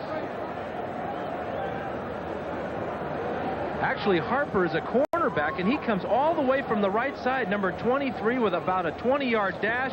A little bit late, but he still delivers his message. I beg your pardon. Corner blitz. That's a tough read for the quarterback. Often you're looking at those safeties just for that, because you have to throw a side adjustment. That time, the Browns with the corner blitz. Houston scores, but still trailing Cincinnati. Herschel Walker lines up wide to the top of your picture on 2nd and 10. Kramer up the middle, wide open is Jordan. He's inside the 10-yard line. And the 5th catch of the game for Steve Jordan. Thane Gash makes the catch. That good for 24 yards. And the Vikings are threatening to regain the lead with 5:45. Jordan is working against number 57 there, Clay Matthews. Nice spin move there. Matthews loses his footing on this field in the sand and ice. And Jordan sets up the Vikings inside the 10. Kramer really doing a nice job of throwing, and that offensive line is giving him the time. That's the key. 1st and goal on the 8. 2 tight ends for the Vikings.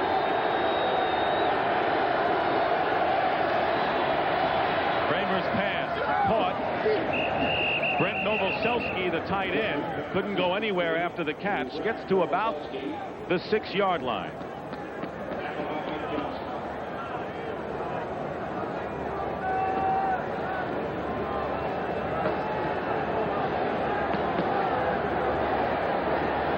Want to welcome the viewers who've been watching the Lions and the Tampa Bay Buccaneers.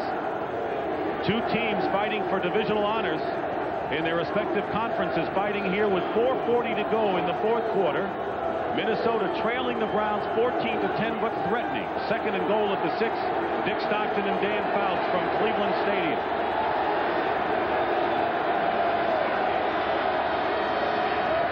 Kramer looking, fires, knocked down, intended for Novoselsky, and it was Minifield covering him well all the way. That'll bring up 3rd down. In this important game, the Vikings, controlling their destiny, had a 3-0 lead on a Carlos field goal. That was the first half score. Kozar with a touchdown pass gave the Browns the lead.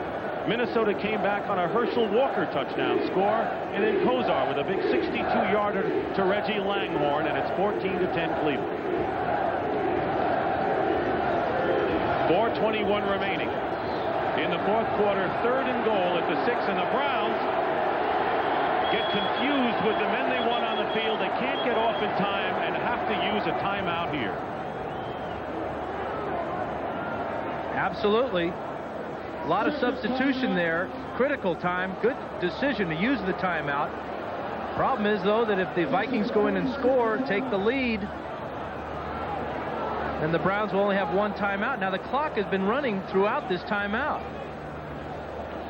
That's a home field clock, and they're going to have to put some time back on it. They might want it to back on it if the Vikings score here, because we'll only have 1 timeout if they get the ball back. Well, you could say it's a good timeout, but it's also an unfortunate timeout, because these are the kind of mental mistakes in disorganization which hurt a team. Bringing you up to date, the Packers are leading Chicago, Cincinnati over Houston in games that affect this one, and the other scores. A Viking victory would give them the NFC Central Division crown, regardless of what the Packers do. The Browns need a win to stay alive. And with Houston losing big, a win by the Browns and a win against Houston next week, they would control their own destiny to win the AFC Central. Giants clinched at least a wild card berth with a win yesterday over Dallas. And the pieces of the puzzle starting to come together here on the next to last weekend. Kramer had a lot of time to go over and talk with Schnelker and Burns there, figure out what they want to do on this play. You can be sure if they don't get in the touchdown that they will go for it on 4th down. They're down by 4. Each team has 1 timeout remaining. Bob Schnelker, the offensive coordinator. Bernie Kosar staying warm by warming up on the field. Now he goes off.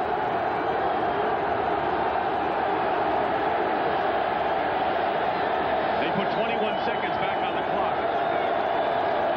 Herschel Walker inside. Gets to the 2-yard line. Rick Fenny. Rick Fenny gets down to the 2. See where they spot the ball. It'll be 4th down. And they'll go for it. And again, it's a trap play right up the middle. Kalis with the block on Robert Banks. And Fenny muscles down to the 2. 3 tight ends in there now.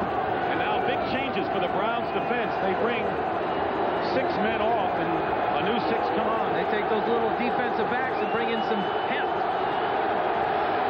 4th down. Kramer lofts it for Jordan. Touchdown, Vikings.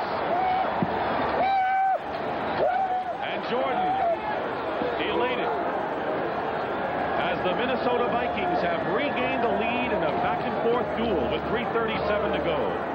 Wonderful call from Schnelker as they fake the run to the strong side, and then Jordan just sneaks out into the flat, beats Van Waiters for the lead touchdown. And that was Jordan hooping and hollering down there in the corner of the end zone. As well he should. Having a sterling afternoon. Rich Carlos holding his Bucky Scribner. And the kick is good, and the Minnesota Vikings lead 17-14. This is such a tough assignment for a linebacker. Van Waiters, number 50, has Steve Jordan man-to-man coverage right here. Watch, it's a fake is to this side. Kramer comes out, drops back, and just lofts a very catchable pass as Jordan just gets rid of Waiters right on the line of scrimmage and has nothing to do but grab it and spike it. So right now, the hero for the Minnesota Vikings, with Bud Carson's offense going to work, would be Steve Jordan, but Tommy Kramer in relief of Wade Wilson. And how about that offensive line? And that offensive line, you bet. They had a couple of penalties where they had a couple of false starts, but they hung together. They knew what they had to do, give Kramer some time on this slippery field and these athletic people they have playing receiver. Now it's up to Bernie Kosar with 3:37 to go. The Browns had to use a timeout on defense. They have 1 left. 8 plays, 57 yards. Tommy Kramer with the scoring pass to Jordan. For Jordan, only his 3rd touchdown reception of the year. Carlos will kick off, and Eric Metcalf goes back. Richard Carlos. Keep for the Browns, and Michael Keith Jones and Eric Metcalf.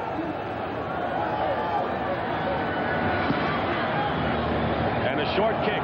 Redden fields it. And he's down at the 35-yard line. Redden had fumbled, leading to the field goal for the Vikings in the first half.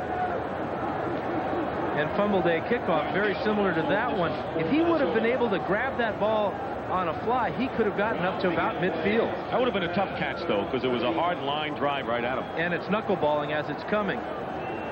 Good field position for the Browns, man. Well, I wonder about Rich Carlos's foot, you know. I wonder about his foot, and then I wonder about his head. Why would you be barefoot on a day like today? I don't care if it helps your kicking or not. Put a shoe on, guy. Or at least a sock. First down on the 35.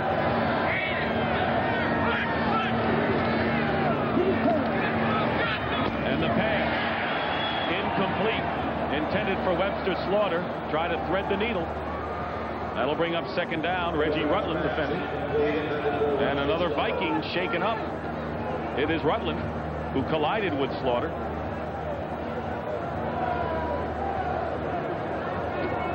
Every collision out there today has got to hurt. His own man will come over and hit him in the head. Here's the pass to Slaughter, and it's Dusbabik, who's been knocking heads all day, comes over and drives his left knee into Rutland's head. Dusbabik is lucky he didn't hurt his knee, and he might have knocked out his own teammate. Jerry Burns sees his team 326 away from their first divisional title under Burns and their first division title since the beginning of the decade. Audrey McMillan making Michael Grimm pause to replace Rutland. There's the passing yards this quarter, and again the offensive line giving Tommy Kramer time. 106 yards. I guess we ought to be talking about position for the field goal that would tie this ball game up.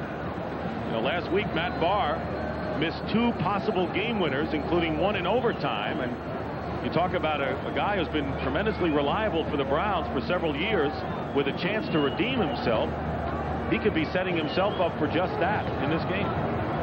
And he's been sitting a long time, too. 5 defensive backs for the Vikings, 2nd and 10 for the Browns.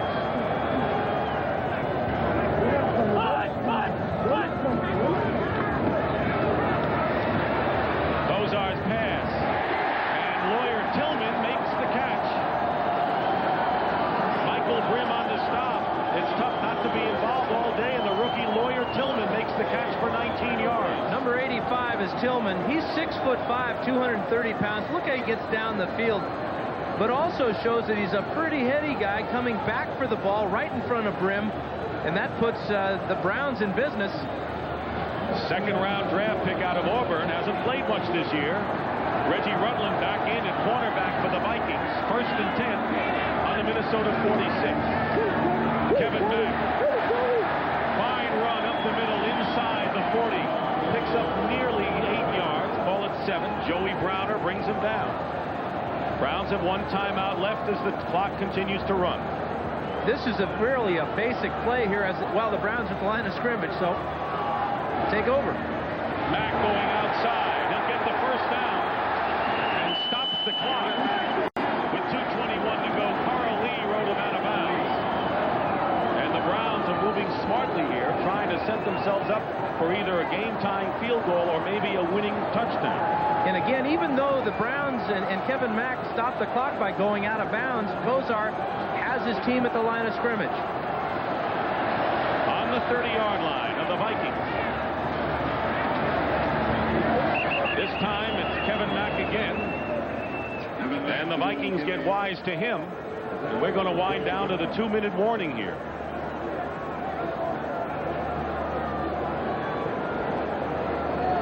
Kozar going to the sideline. So this game is coming down to the very end. 2 minutes to go in the 4th quarter. Minnesota clinging to a 3-point lead over the Browns.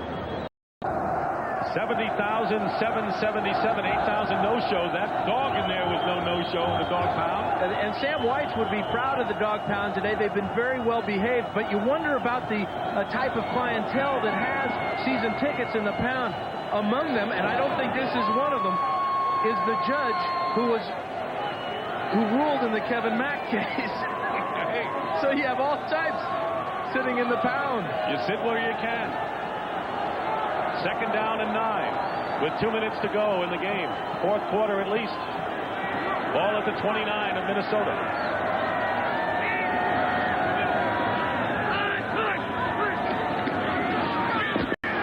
Kozar's pass. Caught. Not the best pass in the world, but Brian Brennan is there, as he always is reliably.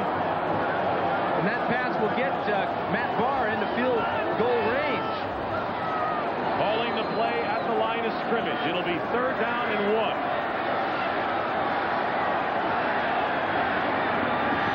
Kevin Mack will have the first down. Browns have 1 timeout left. They're going to have to use it at the right time. They're inside the 20. Make it the 17-yard line. First down. Kozar really taking control here. Has his eye on the clock. Audibling at the line of scrimmage. 1st and 10. Kozar with some time. His pass nearly intercepted by Audrey McMillan. That was closer to McMillan than the intended receiver, Brian Brennan. Well, Kozar is looking for Brennan all the way here. They have a nonverbal type of communication. But this time, Brennan broke in. Kozar threw the ball to the outside, and McMillan could have become a big hero with the pick there.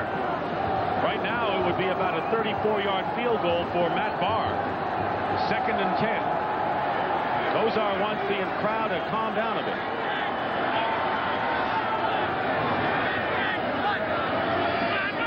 Handoff to Kevin Mack. Vikings are trying to strip it away. Dolman is. They get inside the 15. Under a minute to play. Dolman and Dusbavic on the stop. Do you think the Browns may try one more shot, or do you think they're just setting up a field goal? No, I think they're going to try and put this ball in the air, put it in the end zone, go for the touchdown, try to end it right here. And they're going to use their last timeout here. They weren't sure what to call and what to run. Well, the problem is Cody Rison, number 63, he's shaken up. In fact, he's wandering off the field, has no idea where he is.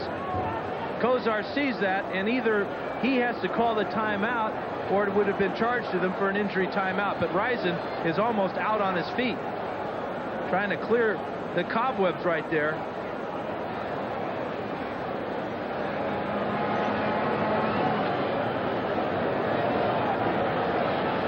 You want to talk about the war of attrition that you have in a game like this, playing in sub-freezing temperatures for 3 hours on a frozen field, banging heads. That really shows you what the game is all about. You come down to the 15th week of the season. Both teams are involved in the playoff race. This is the Browns' last chance. This play right here may get them into the playoffs. Those are with 2 touchdown passes, and you know, it would make it extra tough for the Browns if they were not to pull it out, just from their standpoint, knowing that the Houston Oilers are losing to Cincinnati and the Bengals are taking care of half of the job today. Tom Baugh replaces Cody Rison at right tackle. 3rd and 7. Kozar throws it away, looking for a possible interference call. Tillman, the intended receiver. And now, Matt Barr will come in to try to tie it up.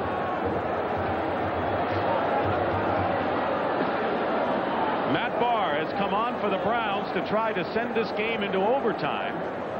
17-14, the Minnesota Vikings have the lead with 29 seconds to go. Mike Pagel will hold. Barr trying to redeem himself after missing 2 critical field goals last week. The Vikings are going to use their last timeout now to freeze the kicker. And I have to think he was frozen long before this, Dan. Not only are they freezing the kicker, they're finishing off this announcer with his timeout. No timeouts remain for either team. Interesting thing about Matt Barr is he has had an off year. He's only hitting about 63%. He's missed 8 field goals, and 5 of those 8 have been wide to the left side. In fact, 2 of them last week. 1 went wide left, 1 hit the left upright. He missed one that could have won the game in regulation, and then he missed one in overtime before Kozar threw the interception to Mike Pryor, who ran it in for the winning score. So Barr, who called last week the lowest point of his career, is trying to get that point up considerably here. The roller coaster ride of a field goal kicker. Pressure also on the snapper, Tom Baugh, and Mike Pagel, his holder. This will be a 32-yard attempt.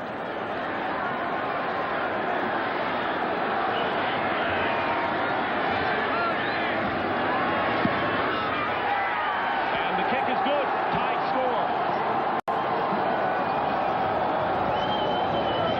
Bud Carson is all business.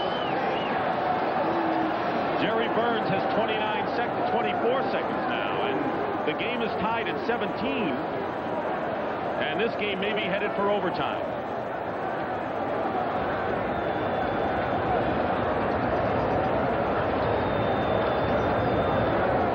So Matt Barr redeems himself with a field goal to tie the score. Watch the hold here from Pagel as this ball is a little bit low, and then Barr splits the bars. 32-yard field goal for Matt Barr. We're tied at 17. You talk about a pressure drive. Bernie Kosar and Mark Trestman put their heads together, called the right plays. Kosar executed them. Kevin Mack ran the ball well and got Barr in range. Vikings led 3-0 at the half on a Carlos field goal. Then it went a seesaw affair. Kosar with his first touchdown pass. Ron Middleton. Herschel Walker, 26 yards, gave Minnesota the lead again. And then Bernie Kosar hit Reggie Langhorne with the big play of the game, 62 yards. Tommy Kramer in relief of Wade Wilson with a 2-yard flip to Steve Jordan gave the Vikings the lead, but Bernie Kosar brought the Browns back, and Matt Barr's field goal has tied it up. Brian Wagner kicking off. Herschel Walker is deep. 24 seconds to go in the fourth quarter. And it's fielded by Alfred Anderson. Anderson gets running room down the sideline and gets to midfield before he's ridden out of bounds. 18 seconds remain. A 34-yard return by Anderson. No timeouts left by the Vikings. And we may see a couple of Hail Marys in the remaining time.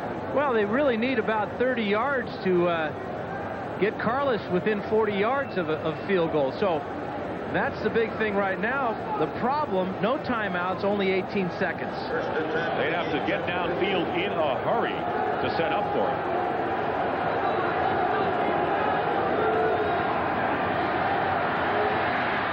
Kramer going for several receivers. Hassan Jones defended. Kramer was also throwing to Gustafson and Carter. Incomplete. 12 seconds remain. Didn't we start today's show with that type of play 10 years ago when Kramer hit Ahmad Rashad for the winning touchdown? But the Vikings have had more success with this type of play than any other team in the league. Hassan Jones has made a number of grabs where he has just gone up and out-jumped everybody for the ball, but also you got to watch Anthony Carter looking for the deflection. They have what they call the trips, the 3 wide receivers out to the left. Kramer going up again. Incomplete. Browns know that they've got to go for the ball because that would be the key thing in case an interference call might be in the offing. They go for the ball, they're all right. Absolutely. I wonder why the Vikings didn't try at least a conventional type of pass play to where they at least would give their kicker a chance. They only need about a 17-yard gain here to give Carlos about a 50-yarder. His career long is 51, but I think you can throw away all those career stats right out the window if you're dumb enough to have the window open on a day like today. 4 seconds remain. So this may be the last play of regulation.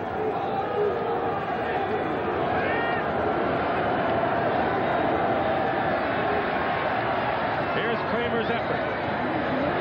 And it's intercepted. Kyle Kramer picks it off, and we go to overtime. First team to score wins. And if there's no scoring in 15 minutes of action, the game ends in a tie, which would hurt the Cleveland Browns, who trail. Browns have been involved. This will be their 4th overtime of the year. They've yet to win one. They've lost 2 and tied 1. That one coming against Kansas City. But the big decision here now is if you win the toss, do you elect to receive or do you elect to kick off and have your defense out there and play a field position game? Not only is it their 4th overtime game this year, but their 2nd in as many weeks. Lost to the Colts 23-17 last week. Here's Bud Carson talking to his quarterback, asking him which direction he wants to take the ball if they do win the toss. So he's decided that the quarterback is more important than the kicker at this point. Ozzie Newsome is the captain out for the toss. Kirk Loudermilk out for the Vikings. Fred Wyatt, the referee. please. Tail. It is a tail. Browns win it. And the Browns want the ball. So when we come back to Cleveland Stadium, sudden death overtime coming up. It'll be Kozar at the helm as the Browns and Vikings are all tied up at 17. We're going into overtime here in Cleveland. We started the day at 10 degrees.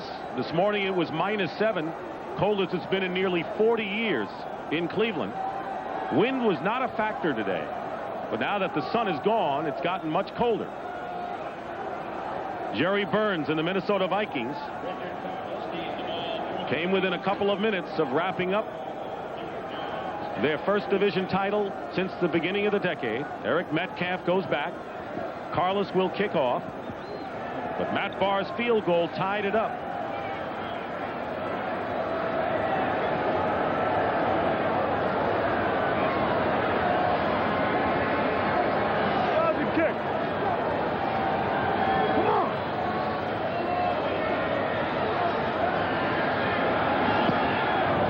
With the kickoff.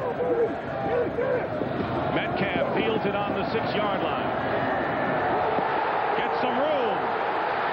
And Eric Metcalf brings it out to the 40-yard line where Reggie Rutland knocks him out of bounds.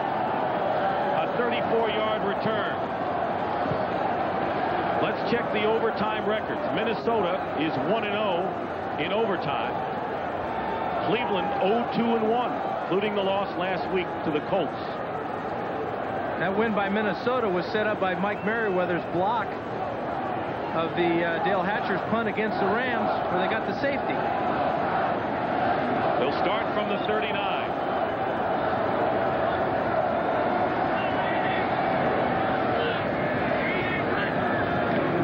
On a draw play, Kevin Mack will lose a couple of yards. And it was Chris Dolman. No sacks today, but has played the run extremely well. The entire front line has, but what they're trying to do is get across the line of scrimmage. But, you know, I think I could have made that play. Nobody blocking me. I'm not sure I could bring down Kevin Mack, but at least I could, you know, if it was two-hand touch, I could touch him, and that'd be good enough. But, hey, listen, you've got to put somebody on Chris Dolman. You can't let him free like that. Green Bay beat Chicago 40-28. So the Packers, you know who they're rooting for. They're looking for a Browns win. 2nd and 12.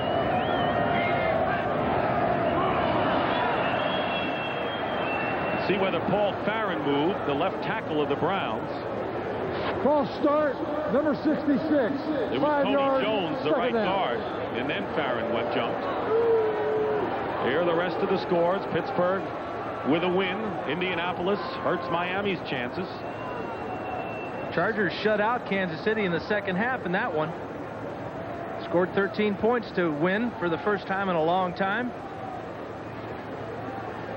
Jets lead the Rams 3-0.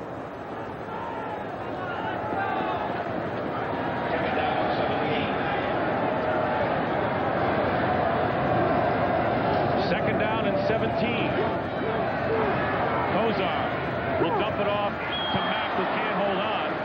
And now the offense has stalled for the Browns. And that'll bring up 3rd and long. Just hate that type of call on a second and extremely long, 17 yards that time, where you dump it off short to a running back and expect him to pick up at least half of the yardage. Very hard to do, especially under conditions like today. Now you may be wondering, if this game ends up in a tie, what it means for the Browns' chances, who came in a game and a half behind Houston. They would be a game behind with a tie and a chance to end up even with Houston. They still be alive if they beat them head-to-head next week. 3rd and 17.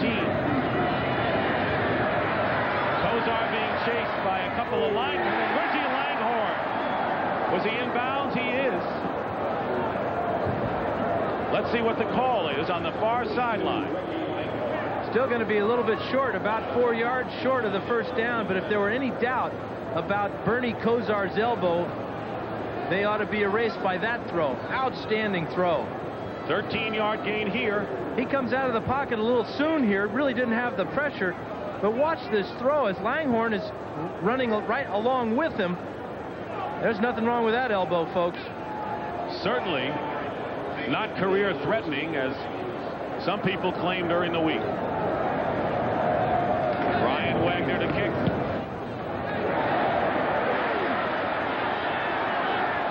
Leo Lewis on the fair catch. We're in overtime, and the Minnesota Vikings get their first chance on offense. 17-17 the score. Vikings with a victory would wrap up the NFC Central. The Browns would stay alive with a win. Bud Carson and Mike Johnson talk things over. As the Browns go on defense, Minnesota will start from their 17. The relief pitcher today for Minnesota, Tommy Kramer, for Wade Wilson, who sprained his left knee. Kramer's done an outstanding job at the helm behind an offensive line that has really shut the Browns' pass rush down.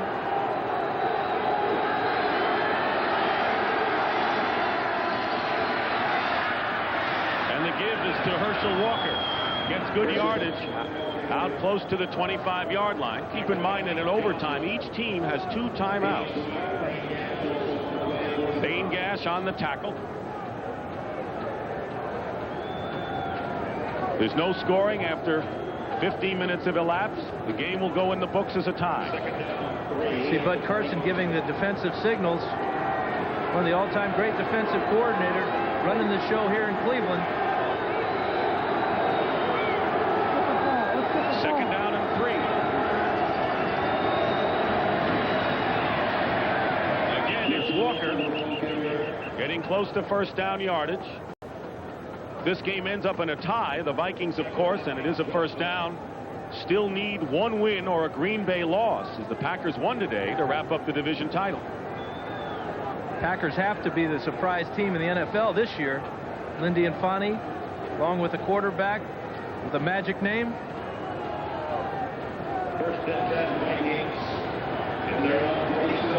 Packers could move into a first-place tie if the Browns win here in overtime. First down on the 27.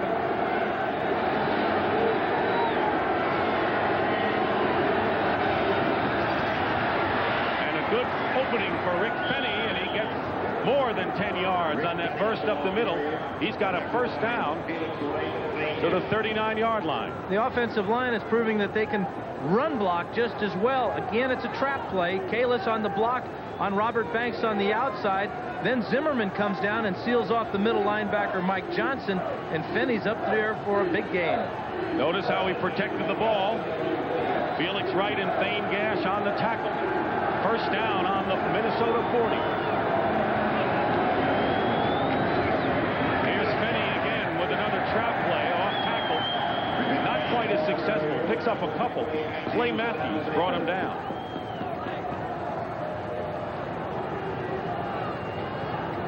Schnelker is now using his wide receivers as messengers. Gustafson and Hassan Jones are coming in with the play for Tommy Kramer. Been remarkable how well the offenses have played in the second half.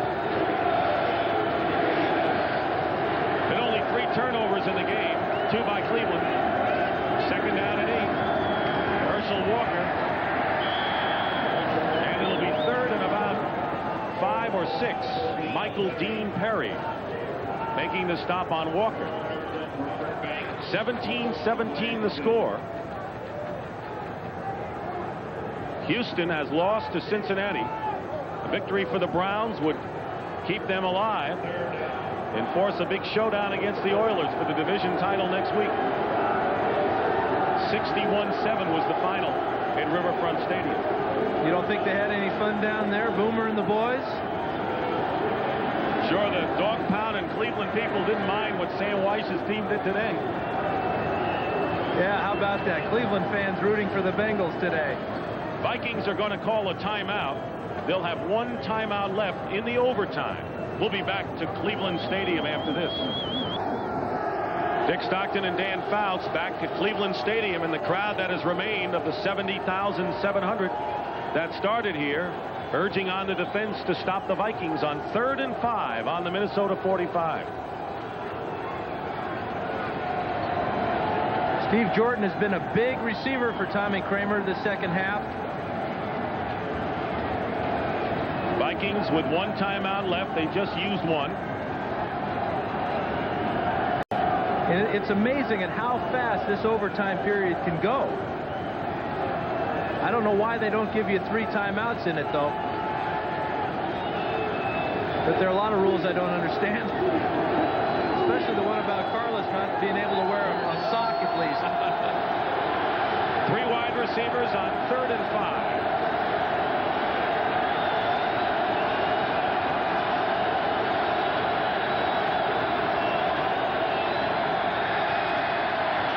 Chase. His pass incomplete, intended for Jim Gustafson. And Tommy Kramer is appealing to the official that Gustafson was pushed, or Gustafson is, and Kramer wants to get him away. It'll be 4th down, and the Browns are going to get another chance on offense.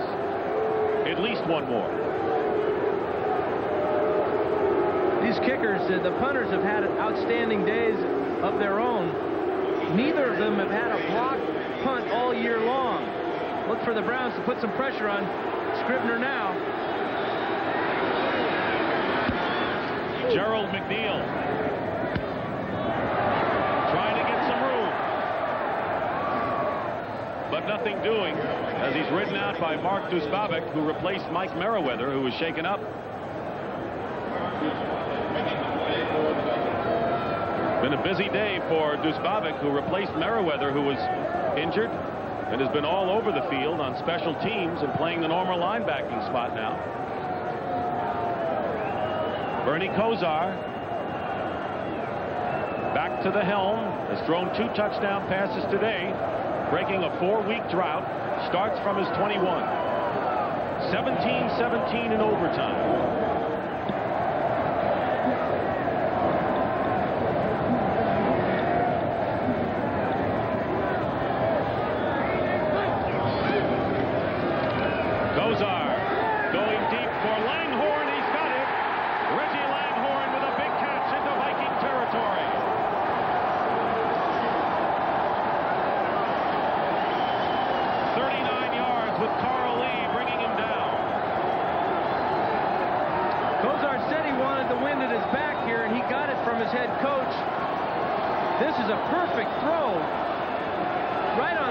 Fingertips of Langhorne, and now the Browns have got it all going their way. Carl Lee, right on the tight coverage, had to take a perfect pass to get in there. 6 catches, 140 yards, and a touchdown reception. First down on the Minnesota 40.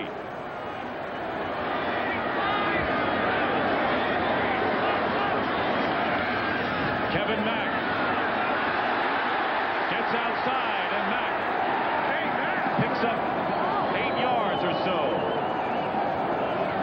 Making the tackle was Reggie Rutland.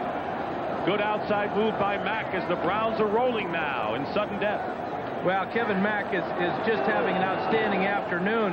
Did you notice at the end of this run, he had a chance to step out of bounds, but he decided to deliver a blow before he did. Lloyd Peters, the defensive coordinator, calling the play as Mack goes out, replaced by Tim Manoa. 2nd down and 2 on the 32-yard line. Here's Manoa. See where they spot the ball. Manoa had to get to the 30-yard line. Chris Dolman in on the play for the Vikings. I believe he's a little bit short, and that'll bring up an interesting call for Tressman.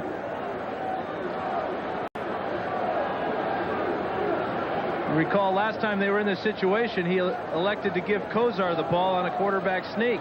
They're going to measure, and I'm sure that both teams want to know how short he is, or the Browns are, from a first down. How about 4 inches?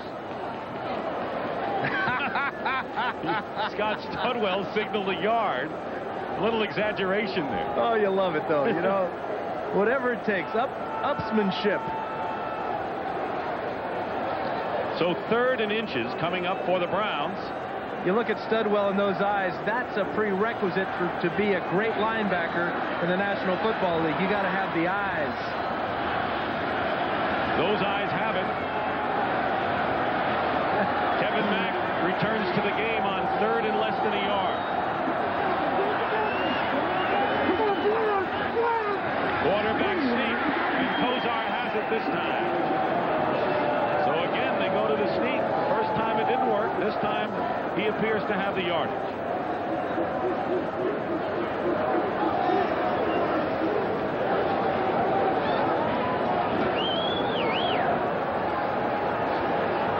Kozar's going to take this ball right behind Riccozzi and Tony Jones.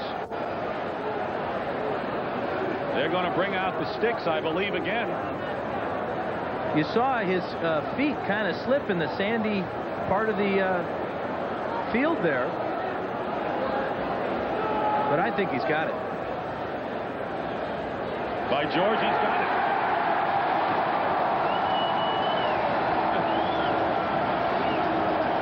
Bernie's taking this snap, makes sure he has it well secured, but now his footing goes out from underneath him, and he's just got to lean forward.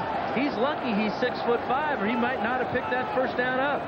Meanwhile, the Vikings have lost the key operative from the defensive line. Keith Millard has a separated shoulder, may not be back. That shoulder's been giving him a problem for the last month. Thomas Struthers replaces him. Eric Metcalf in the game, 1st and 10 on the Vikings 30. Kozar with the rollout. Could have been a dangerous pass behind Metcalf. Right into the teeth of the secondary, Browner. That'll bring up 2nd down. Matt Barr kicked a 32-yard field goal to tie this game with 24 seconds left to send it into overtime, and could be called upon to end it momentarily. He's got half that redemption back from last week when he missed 2. One hit the upright, but he's got the Browns this far. There's Millard, who has that separated shoulder. 2nd down and 10.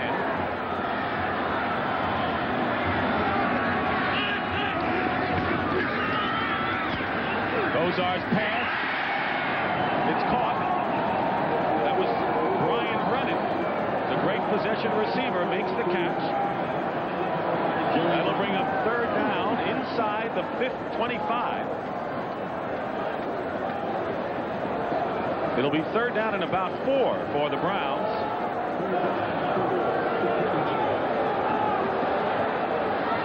They don't get the first down here. It'll be Matt Barr time.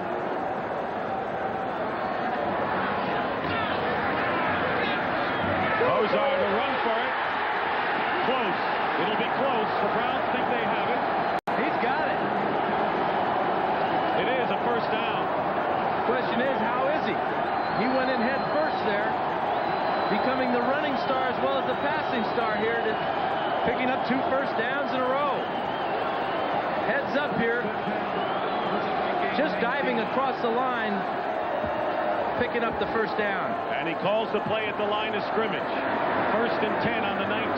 Kevin Mack up the middle, gets to the 15-yard line. Or 16, Al Noga on the tackle. Time remaining in the overtime is 6:05. And Kozar's trying to wear the Vikings out now, not going back into the huddle. There's no hurry. He doesn't have to be in this hurry-up offense, but Trestman wants him up at that line of scrimmage. Here's Mack. He's hit at the 14-yard line.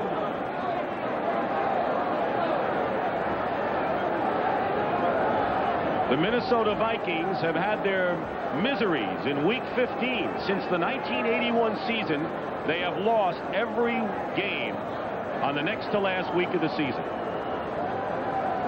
Last year's loss to the Packers in Week 15 kept them from winning what they're after today, the NFC Central crown. The Browns are going to use up one of their timeouts right here.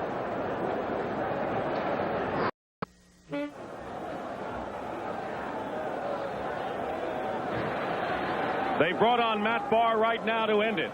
He's going to try a field goal to win the game for Cleveland in overtime. He kicked the field goal with 24 seconds left to send it into OT. And this is a good decision by Bud Carson because it's only third down. If they have something go wrong with the snap and recover the ball, they still have the ability to kick a field goal on fourth down. But they're thinking, making it, let's end this thing. No sense delaying the inevitable. Browns are trying to break a skid that has seen them lose 3 in a row after a tie with Kansas City. He missed a couple last week. This will be a 32-yard attempt. The same distance he kicked to send it into overtime. Tom Baugh is the center. Mike Pagel holds.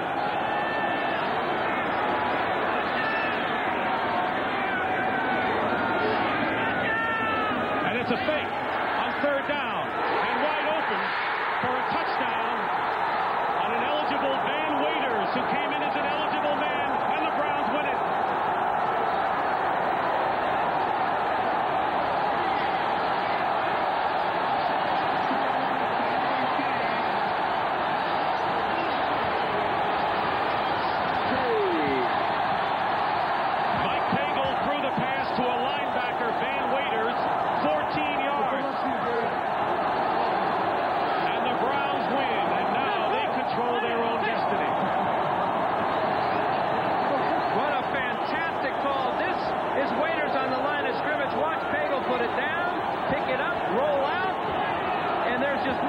For Waiters, all Pagel had to do was lob it over the defensive back's head, and the Browns are still in it.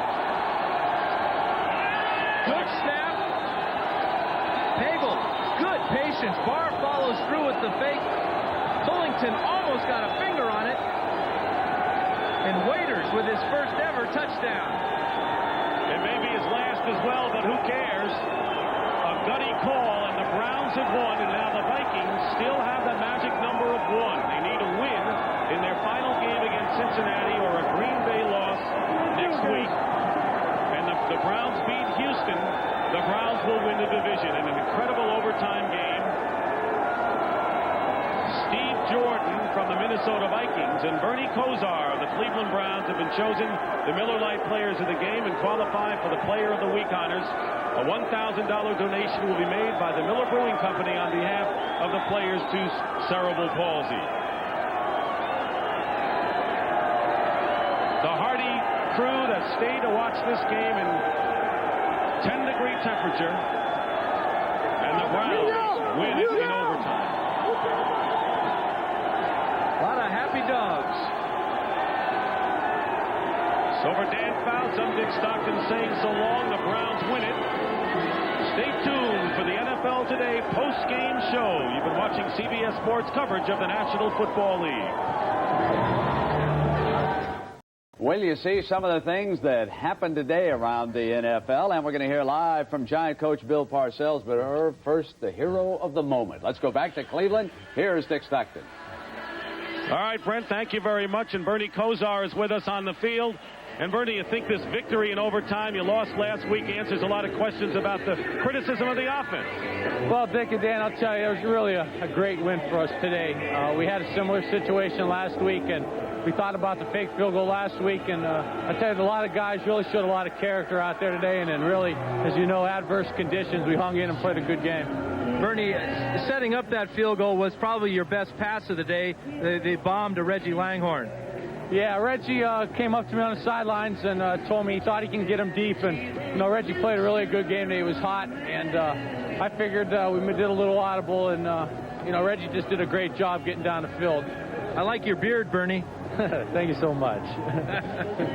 Bernie, the victory now gives you the opportunity to control your own destiny, something you had lost with Houston losing. Were you aware at all that Houston was getting beat bad today? Well, I tell you, try to just focus in and concentrate on the game, but I'd be lying to you guys if we didn't say that we knew what was happening in Cincinnati today. Well, you can win next week with a win over the Oilers. Congratulations to you. Yeah, we're looking forward to next week's game. This is going to be a big one for us. All right, Bernie Kosar. Thanks a lot, guys. Thank We'll you. see. Right now, let's send you back to New York and Brent Musburger. Brent? Right, Irv, not bad for a quarterback whose career was supposed to be over because of an injured elbow. Wasn't that the rumor a couple weeks ago? Darren looked pretty good in overtime, didn't it? Yeah, it sure did. Let's quickly take everybody through the scores and show you a couple of really wacky things that happened today. The Packers now are still alive. They go down to play the Dallas Cowboys, and the Minnesota Vikings will have the last Monday nighter. They do go home, and it's against the red-hot Cincinnati Bengals. Wait till you see their score. Here it is. The Cincinnati Bengals 61, the Oilers 7. It was 45-0 when this happened in Cincinnati. The short kick, and it's recovered from the Bengals. There's no doubt about it. Sam Weish ran it up today. Point differential certainly could become a factor way down the road. I don't know where Sam would be less popular in a restaurant tonight. I guess Cleveland has forgiven him for what he did today. Maybe he better not go out to dinner in Houston. All right, Pittsburgh and New England, 28-10. Another wacky moment in the NFL. This should never happen to an official. Oh, is he feeling badly about this? His name is Tom Dooley, and Bubby Brister crashed into him, and Tom Dooley is hanging down his head tonight. It did not count as a touchdown, incidentally. It was brought back, and the Steelers still have an opportunity to get to the playoffs. Indianapolis and Miami, and the Colts are still alive, as are the Dolphins. 42-13. The Colts at home were rough today. Here is the upset.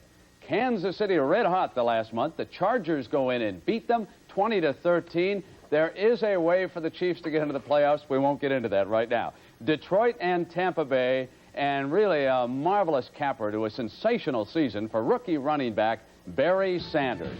This is the run right here, Irv, that eclipsed Billy Sims' rookie rushing mark with 1,312 yards. Well, the nice thing about it, Brent, is the fact that Billy Sims is there to see it, and he's going to go out and congratulate Gary on a tremendous season for him. I'll tell you, Barry Sanders is going to have a great career in the NFL, isn't he? Well, no doubt about it. He's a rookie year this year. He's got another week yet to go, and the guy's just awesome. All right. Now, these are games that are underway, and the Atlanta Falcons have struck for a couple of touchdowns to take a 17-10 lead. Here's their 72-yarder, and wide open against that beleaguered Washington Redskins secondary, and then they added another one, 17-10. Buffalo and San Francisco, Joe Montana in street clothes, getting the week off, and of course they'll need him for the playoffs. They've wrapped up the home field all the way. The Rams and the Jets turned it over a short time ago, and the Rams went in. They lead at 14-7. We're going to check in live with Coach Bill Parcells of the New York Giants when we continue in just a moment. Player of the Year.